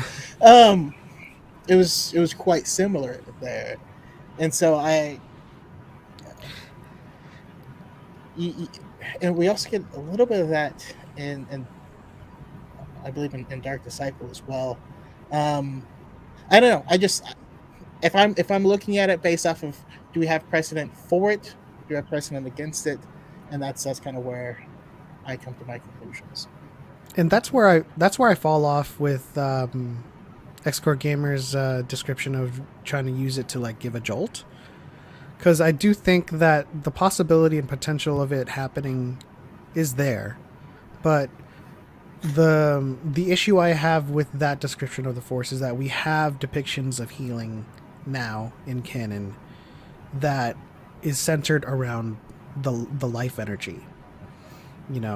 Rey heals the snake in The Rise of Skywalker, and she says, "I just gave a bit of my energy from me to him." Ben does it in the end, and he just transfers his life energy. Granted, because of the dyad, can't really do that in any other circumstance, and heals her, and she comes back to life. So I don't think the healing, in terms of the Force, lore-wise, has anything to do with practical methodologies of medicine. Like, they're not doing CPR or defibrillating, and that's one of those things that you had, pointed to in terms of like trying to use the force for the light, producing a shock. So that's kind of where I fall off in terms of that, because like if they're healing and they're using the light side, I do believe that given what we know about healing, all it takes is just the life energy, and then like they're like, oh, that healed me.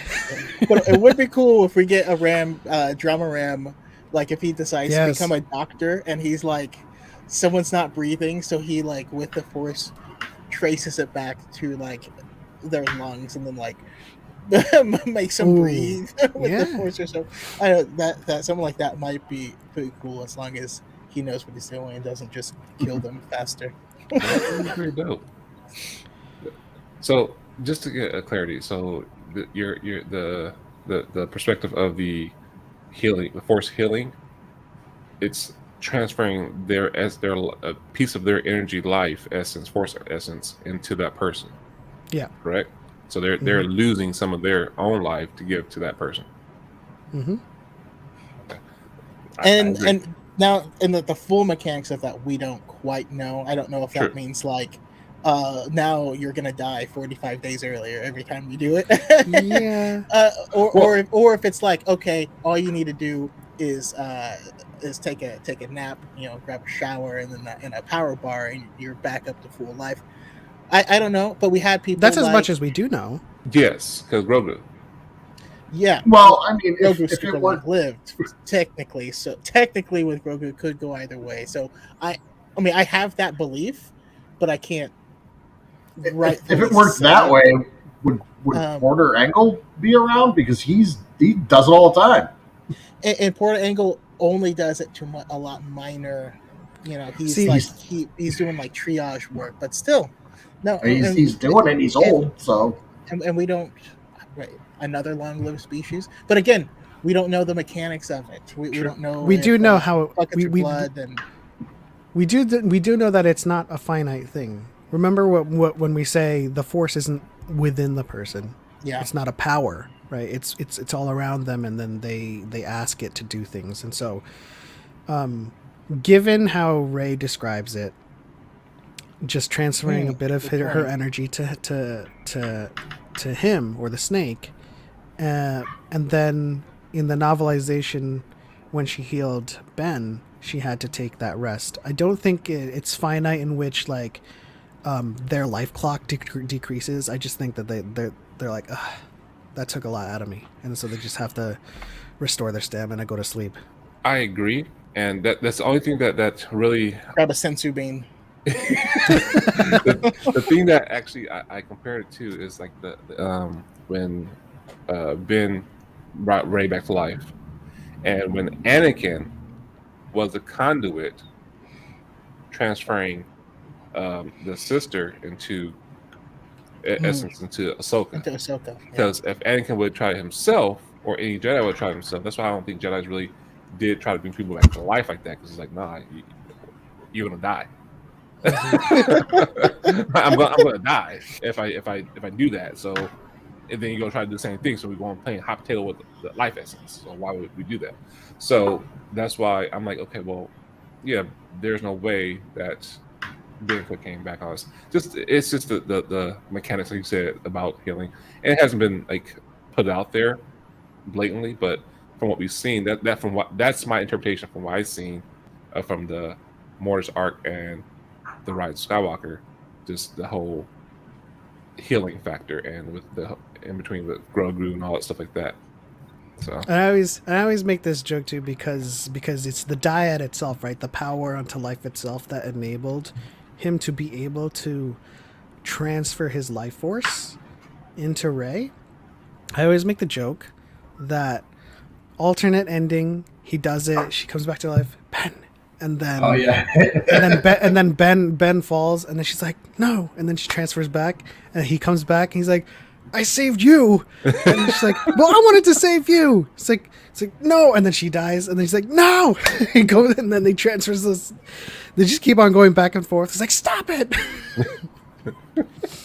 No, you hang up for it's the exact opposite of a tug of war. Right. Yeah. All right. So. It's like playing Street Fighter Online with Kamehameha with with Hadoukens. Stop spamming it. Oh, if I stop spamming it, like I have to spam it because he won't stop spamming it. Like, oh, this sucks. You have to. That's how it works. Don't they know that? Okay, so good question. X-Core Gamerskillz says my candidate for Grey Jedi is Orla, but we would have to reimagine what a Grey Jedi truly is. Mm-hmm. And that's you want to elaborate on that one? Well, I think Wayseeker answers that her role as a Wayseeker. I mean, Grey Jedi really only ever so Grey Jedi originally was just someone that would use both the dark and the light side, which we know is not a canonical thing, right? Yeah, Even the Bendu is in the middle; he's not both. They were also and just then Jedi robes that were gray. That's the first. That's actually the oldest mention of it is Jedi robes that were just gray in Coder, but like then and I feel like in order to try and add validity to it, it was changed to like someone who just doesn't follow the letter of the law from the council. But that was always a thing. Like Quinlan Voss didn't follow them to the letter of the law ever. Rael Avros didn't. Qui-Gon didn't. I don't know. There was no law. All these people are Jedi masters, so it's not like it was never required. You know, you had Proset Dibs who openly defied and tried to kill Mace Windu, and he's like, you know what? We're gonna have you work in the library now, but you're still a Jedi master.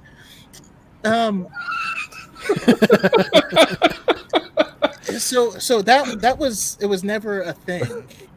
But I feel like, and that's one of the things that I feel like probably Pablo Hidalgo is tired of getting that question asked and is like, we're putting this in. All right? They're way seekers. You don't have to follow the Jedi to the letter of the law because a lot of people don't and haven't canonically, Elzar Mann as well.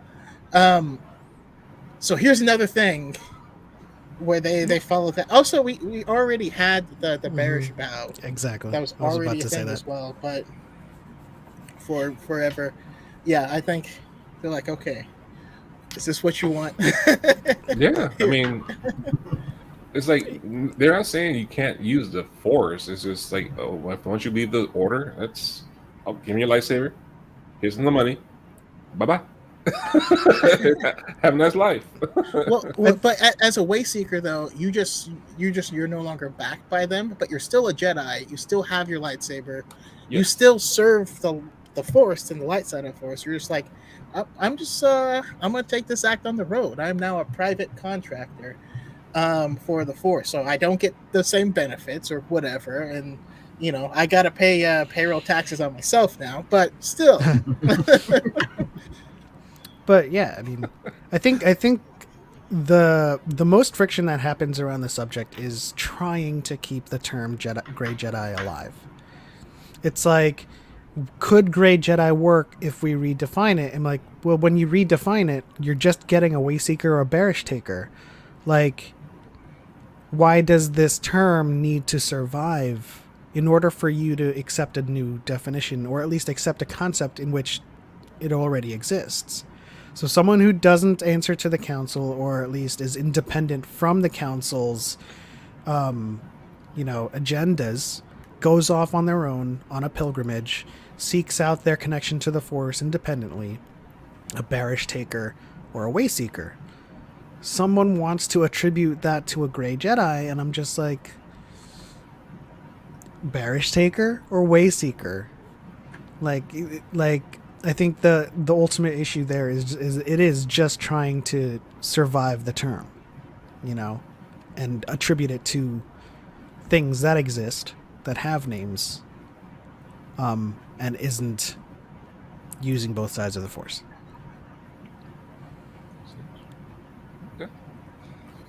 But I posted a video on the Wayseekers today, and I saw that. I saw that right before I came out. That was awesome, dude. Yeah, I mean, it was on the High Republic show that they do once a month, and I need more background on the person who became a singing sensation on Alderaan. I'm gonna need that backstory, Lucasfilm, please. Absolutely. Okay, all right. I'm picturing like a Force band where they just play all the instruments with the One person band. All right. All right. Last question. Do lone wolves and purgles regularly access the world between worlds? And is that part of how hyperspace works? I'm going to let Choco elaborate on the second part of that question. What we do know about these species is that they do, in fact, have the ability, or they have free reign to access that, given their abilities or given some kind of force connection they have. They are able to freely roam these dimensions. Now, is that how hyperspace works? Choco? We're still getting some confirmation, and also I'm hoping the High Republic is going to confirm, like solidly confirm it. It did give a lot of credibility to one of my active theories for years, which is yes, that hyperspace is an extension of the Force. That being able to travel faster than light theoretically doesn't make sense. But if there's space exists like the world between worlds where you can instantly connect to different parts of the universe or time, I mean, what is hyperspace but space-time persevering? If you look at because there are creatures that are force sensitive that have abilities. Loth wolves, we see loth wolves casually walking through hyperspace. Yeah, I believe that's absolutely. I mean, it's accessing it through the Force, and what we're getting with Mari Santeca is quite similar. And it's all of these things are related. Having Purrgil be the first hyperspace travelers, and then having after that the next people that were charting hyperspace were Jedi. That's what we find out in the High Republic before the hyperspace prospecting started. It's got to just be an extension of the Force, and while not being directly the world between worlds, it's definitely not unrelated. Vernestra too. Just read. I haven't yet. I'll get there slowly. And then we have like the second site, right, and the third site with all the other users. Yeah, the people from the Chiss Ascendancy, the Chiss Skywalkers that use the Force to navigate through hyperspace. And that's what Mari does, right? If I'm not completely mistaken, after reading Rising Storm, like it's never explicitly explained how Mari does it or what it's described that what she sees. So like the second site, like the people from the Chiss, the Skywalkers, I don't know so much as that they are navigating hyperspace. Trying to view the Force and it's kind of like ebbs and flows and stuff like that. And with Mari, it's never really explicitly said how she comes across paths. But I mean, it could be the same thing though. I was just thinking of that scene at like the very, very end with Loden, and I won't spoil any more. If you know what I'm talking about, right before the thing happens.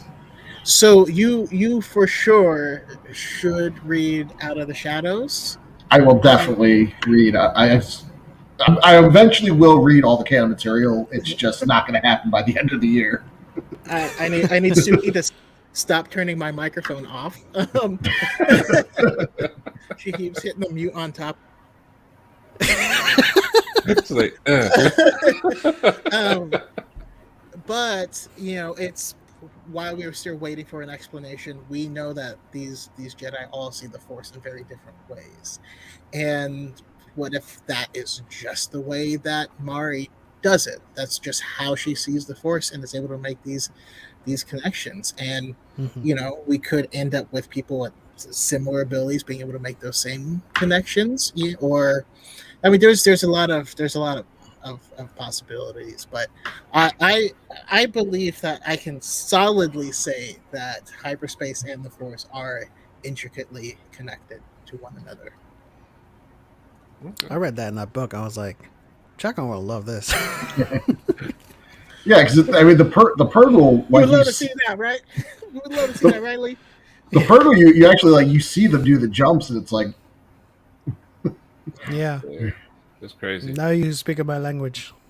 yeah, that's one of the reasons that I actually like Rebels a bit more than Clone Wars, is because like you get way more Force lore. Yeah. Mm-hmm. And That that's happens with new characters as well. Oh yes, my favorite. Okay, cool. So it is time. The time has come.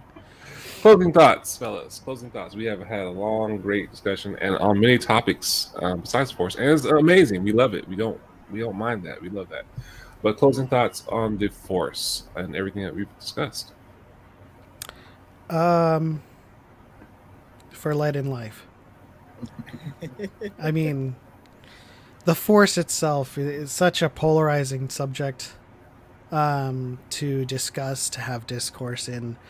Everyone has their head canons, everyone has their legends canon, everyone has their canon. And then there's parts of canon that we just don't have an explicit description of, and so it creates this discourse that can get rough. But as long as we can all agree that the Force is awesome, then I'm on board. Right here with you. Yeah, I mean, I guess similar to that, I think accepting. A lot of people come to me in Element and ask questions because of the amount of content we've consumed and all this stuff. But I think the bigger thing is like always re-examine your biases. Understand that if you don't, you will. I mean, we all have them to an extent, and if you don't examine them, they get worse and worse. Accept new information. When something happens, and you're like, "That's not how that works." Ask yourself, "How do you know how that works? Where did you find that out?" I can't tell you how many people are like, "What? It takes years to learn that," and you're like, "Who said that? Who told you it took years?" I don't. Or it broke the rules of hyperspace. Like, what rules?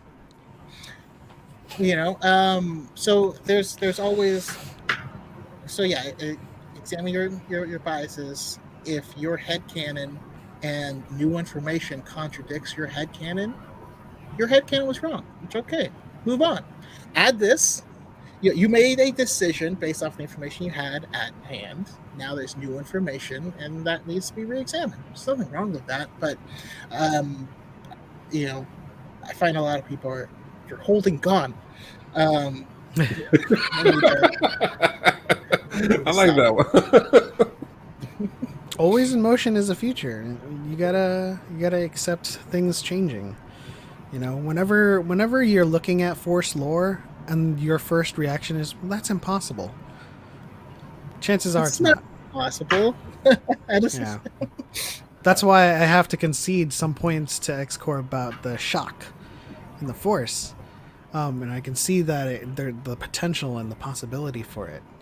There's just some discourse as to whether or not that could happen in terms of our interpretations. But well, one of my big things is that I don't think anything's impossible through the Force. Exactly.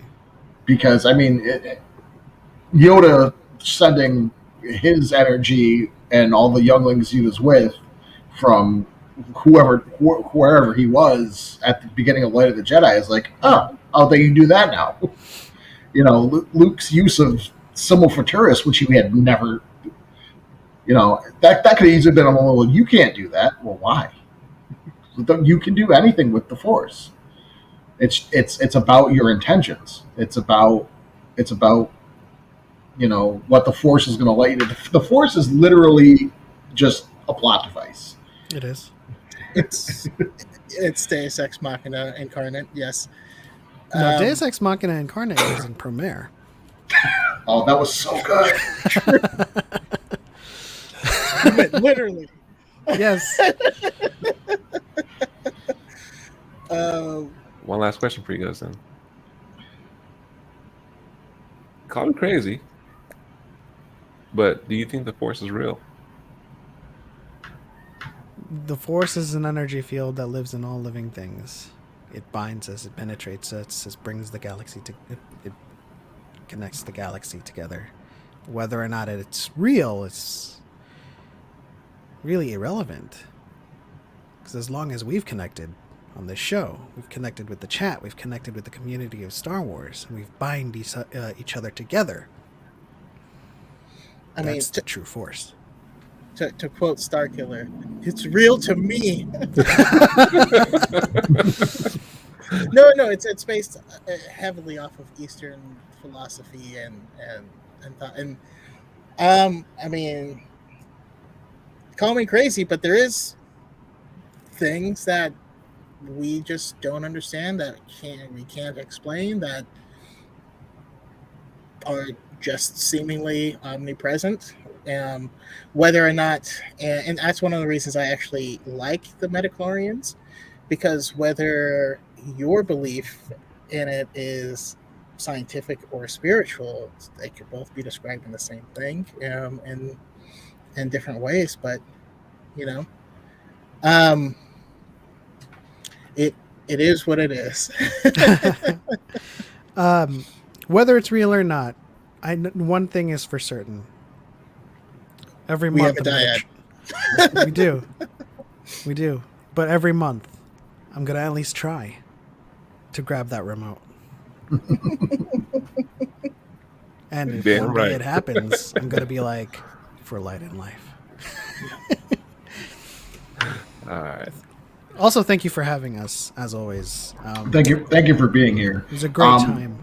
I just want to say an extra thank you to you guys. I mean, being on the Clock app, hanging out can be rough. I mean, you guys have seen it. I just want to thank you two specifically for being the pillars around which so much positivity has really grown, because I know for myself that there are times where I wouldn't have continued if it wasn't for you guys and some others, and for constantly giving us all positivity whenever we show up to hang out with you guys on your excellent podcasts, and your videos and all of that. Like, it really does help myself, and I don't want to speak for anybody else, but I know you guys help push the community towards a positive space, and you definitely make it easier for people who otherwise wouldn't to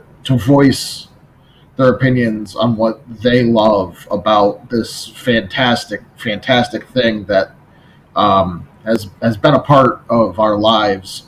Some of us more recently. For me, it's been there my entire life, and I know that without the two of you, this community definitely would not be what it is.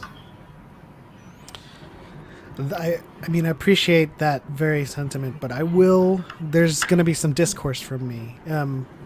It's everyone. Everyone enables this community, because Choco can speak to all the positivity we want. But it's you guys creating this podcast. It's everyone else creating their own podcasts, pushing the positivity forward, and connecting with each other, becoming friends, speaking to each other, having civil discourse with each other, creating this positive environment where you can enjoy, be critical of Star Wars, and not worry about ruining someone else's joy in the day. And so, it's all of us. So through your podcast, They Fly Now, New Nerds, Star Wars, who is on hiatus, probably because they have to rebrand that. Star Wars English class. Who else are we missing? Who else are we missing? Beings of the Galaxy. Oh yeah. Too Black, Too Nerdy. Yeah. Just everybody participating in this movement that, I mean, I guess if you allow me some conceit, the movement that we've started now is proliferating with everyone else's participation in the movement, and pushing forward that positive content. Well, it's Rise of Skywalker, right? Yes. Lando can jump to all the systems he wants and let people know, hey, it's going down. It's up to the people to join him, and that's what the whole thing is. I did admittedly have like a bit of like I guess my internal darkness when there was a lot of these podcasts popping up, and I'm almost like, wait, no, we don't lose anything by more people loving Star Wars. We gain like the most. And also my favorite part is how many of these are on YouTube, because that's what we've been saying from the beginning. We brought the positivity to TikTok. We're taking over YouTube. It's happening. Join the revolution, or die, or not. In the literary sense, join or die. Literary sense. No, I appreciate all of you guys though, because it's we do an episode and we get the most amazing people in the chat, like both of you all the time, and it's like that is so encouraging. Last year, I lost my job. I had family members that were sick. I got COVID myself. Oh. There was like, Depaul could probably speak to like being kind of unnerved because this last summer was kind of sketchy for people that look like us. Yeah, buddy. I would not have survived without making this content and making these connections. So I have to thank the community for helping me. So yeah, love this. Love you guys. Thank you for having us on. Thank you for being on. We really do appreciate that. Appreciate you guys. I mean, everything that you guys brought. Like xcoregamerskillz said, I mean, I'm not going to keep reiterate. I'm not going to repeat it. Pokey pig moment over here. But yes, you are very much loved, cared for, and appreciated in the community and on this podcast as well. Can't wait to meet you guys in person as well, especially for that ramen eat. Ramen. Yeah. Ramen. It's happening. It's happening. Speaking of love, do appreciate the constant dropping of said love. Man. I do got to drop it back sometime. No big deal. So, with that, last thing is just let the people know where you can be found at, and we're going to close this out. Yeah, I am DarthChoco on YouTube and on TikTok, and DarthChoco7 on Twitter. I'll probably let most of all the other things go. But you can find me tomorrow on the High Ground podcast, where we are jumping into the Sith and the dark side. I got Sawyerism, I got M-Force User, and let's go. I got the man, the myth, the legend, Lord the Dagovere. I also might have Lord Callus coming on. Hey. So yeah, should be a lot of fun. Should be good episode. And there's another place you can find me, but I'll let Element talk about that. That's a cauldron of a panel. Woo! I'm down for that. So without going into like how all of my different little social names, Element7. I'm pretty sure you can find me as Element7 on TikTok, Element7 on YouTube, Element7 on Twitter. If you just search that term, all that stuff is, alphanumerically taken, but no one else seems to go by that moniker, so you'll find me as Element7 somewhere. Of course, I do have a weekly show with DarthChoco, Dyad in the Force. Saturdays usually at 5 p.m. Pacific. Sundays if scheduling is conflicted in any way, but usually Saturdays at 5. And we cover all of the newest news in Star Wars. Just recently we spoke about the casting, or at least the supposed casting, of Thrawn and Ezra, and the seeming confirmation by Rosario Dawson. And then, of course, that also naturally leads into discussions about the Bad Batch. And then we do have, in this upcoming episode, we are going to be talking about Out of the Shadows with Fern Star and Wars Julia. English class. Yeah. It's the Dyad in the English class. Now I have to order that and read it before it and then we, of course, are winding down to finalizing details about the Dyad Trivia Tournament. xcoregamerskillz is qualified for that tournament. We will have a date. By luck. No, we're not doing that. In my experience, there's no such thing as luck. Yeah, I do believe we will have a date nailed down for that as well. I'm trying to collect all of the contestants into one channel so that we can post logistics and details to that channel for everyone to see the date, the time, where to be, where to go. And then we're of course going to have Master Allen on Dyad in the Force to represent Level Up Lightsaber. But yeah, that's going to be a fun one. We're going to finally give away that lightsaber, get that lightsaber in someone's hand, and crown a Dyad champion, I suppose. The first Yeah. of First winning. Dyad champion. Awesome, nice. Can't wait to be and to see that one. But no, yeah, exactly. Great job with that, guys. And so seriously, thank you for all you guys do, and looking forward to that podcast tomorrow. That's a fire ass panel right there, and we'll be tuning in on Sunday or Saturday. This Saturday. Saturday. All right, we'll be tuning in then. So with that, guys, we do want to thank all of the members in chat. Thank you guys for being here, for interacting, your comments, your jokes, everything that you put out there. We do appreciate that. Without you, we wouldn't have a podcast. So we do appreciate your love and support. Feel free to share this podcast with someone that you care about who loves Star Wars or who doesn't love Star Wars. Doesn't matter. Just put it out there because we will get them to love Star Wars. So Yeah. either way, thank you again. We really do appreciate you guys. And until the next one, take care. X-Core Gamers. You want to say where you're from?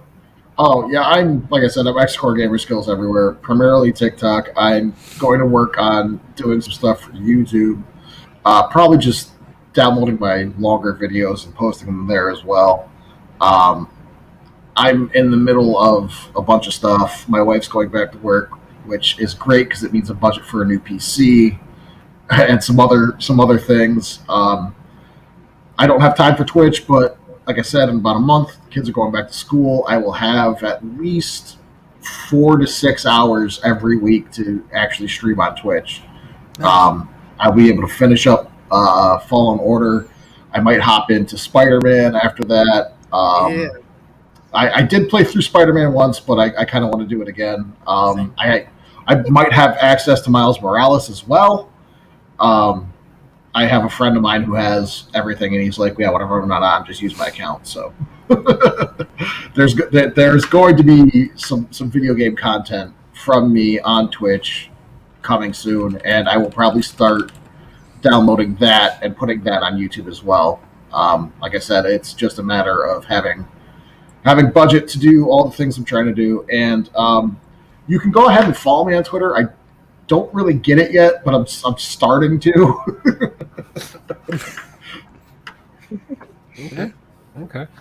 Everybody come on Twitter. Come on, Get Twitter. all the help. You either gonna love it or hate it. Hey, we're taking YouTube. Twitter, I will say, has largely taken back The Last Jedi. I feel. There's whenever people go negative on it, like there's a lot of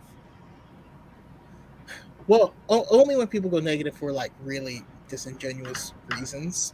People are like, yeah, I hear what you're saying, they're but wrong. it's trash. Nice. And then sometimes they say, yeah, I got a bunch of things wrong, but I know I'm right. I go, all right, you do you. Oh man. Okay. All right. Well, yeah. With that, guys, thank you again. We do appreciate that. Awesome topic, awesome discussion, and until the next one. Up for life. Up for life. All right. Thank you guys, and once again, take care.